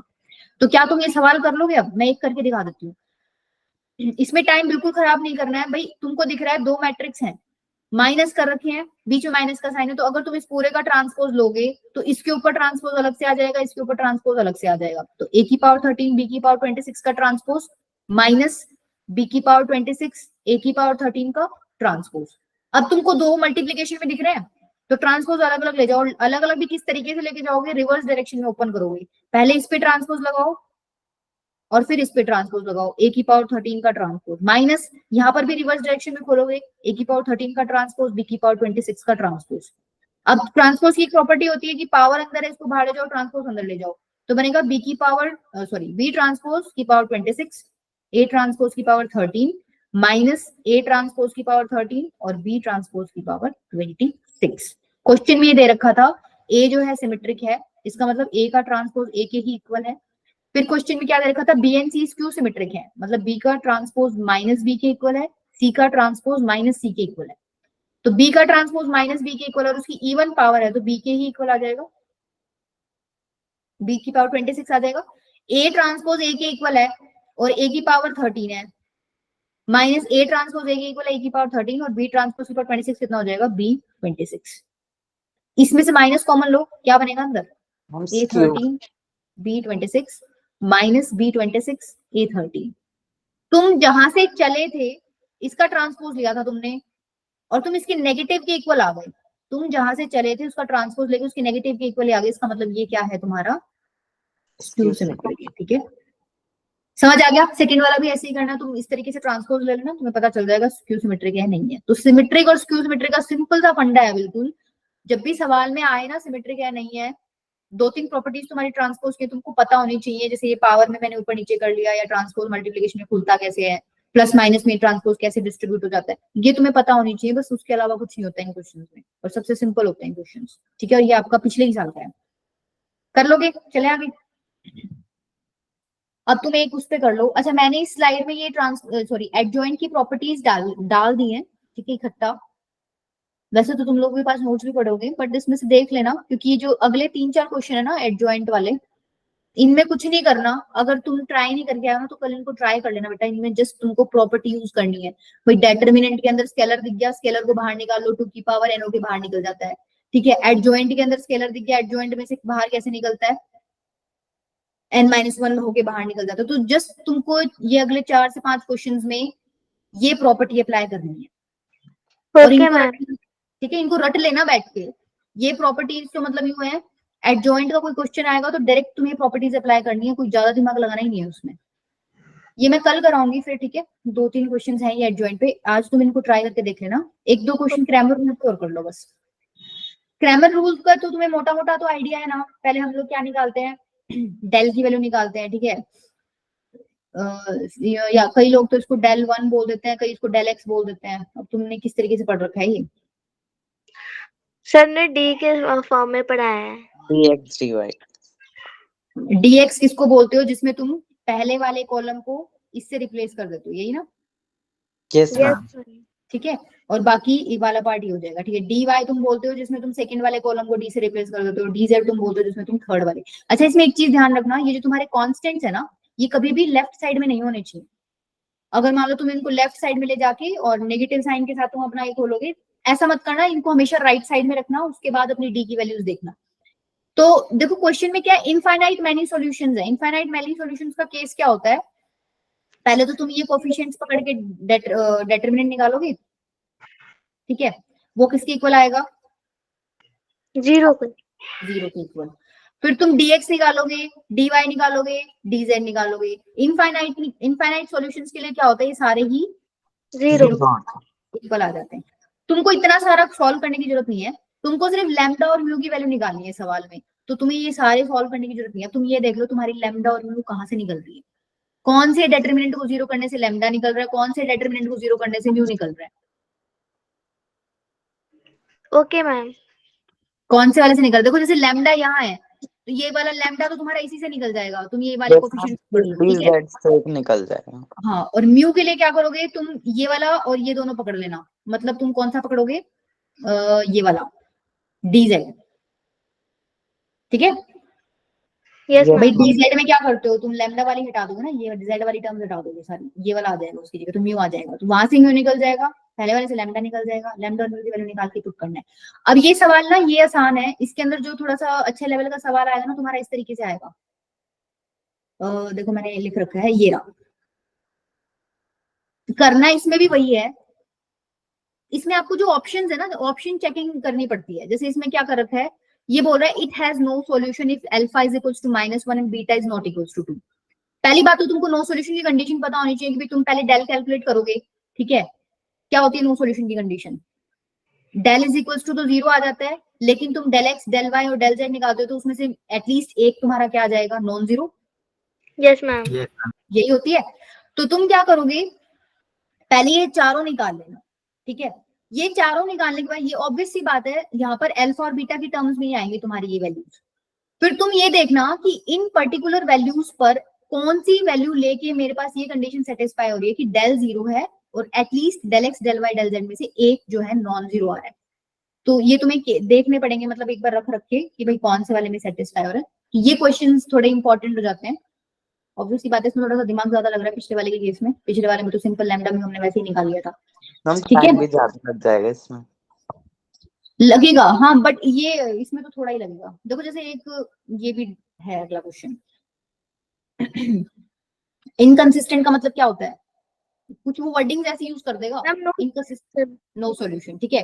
तो नो सॉल्यूशन के लिए अब तुम्हें पता है भाई del 0, del x, del y, del z में से कोई एक नॉन जीरो होना चाहिए। अब इसमें भी तुमको केसेस बनाने पड़ेंगे, ठीक है। तो वहां से तुमको एक लैम्डा की वैल्यू मिलेगी जो सेटिस्फाई कर रही होगी तीनों चारों केसेस को, फिर तुम्हें वो लैम्डा की वैल्यू यहाँ पुट करनी है।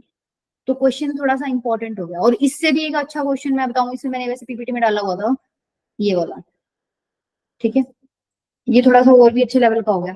चलो अपना टाइम हो गया है, ठीक है। हम लोग फिर ये एक काम करना, अभी हम लोग दोबारा से इसको खोल के बैठेंगे ना तो इसी पे रह जाएंगे।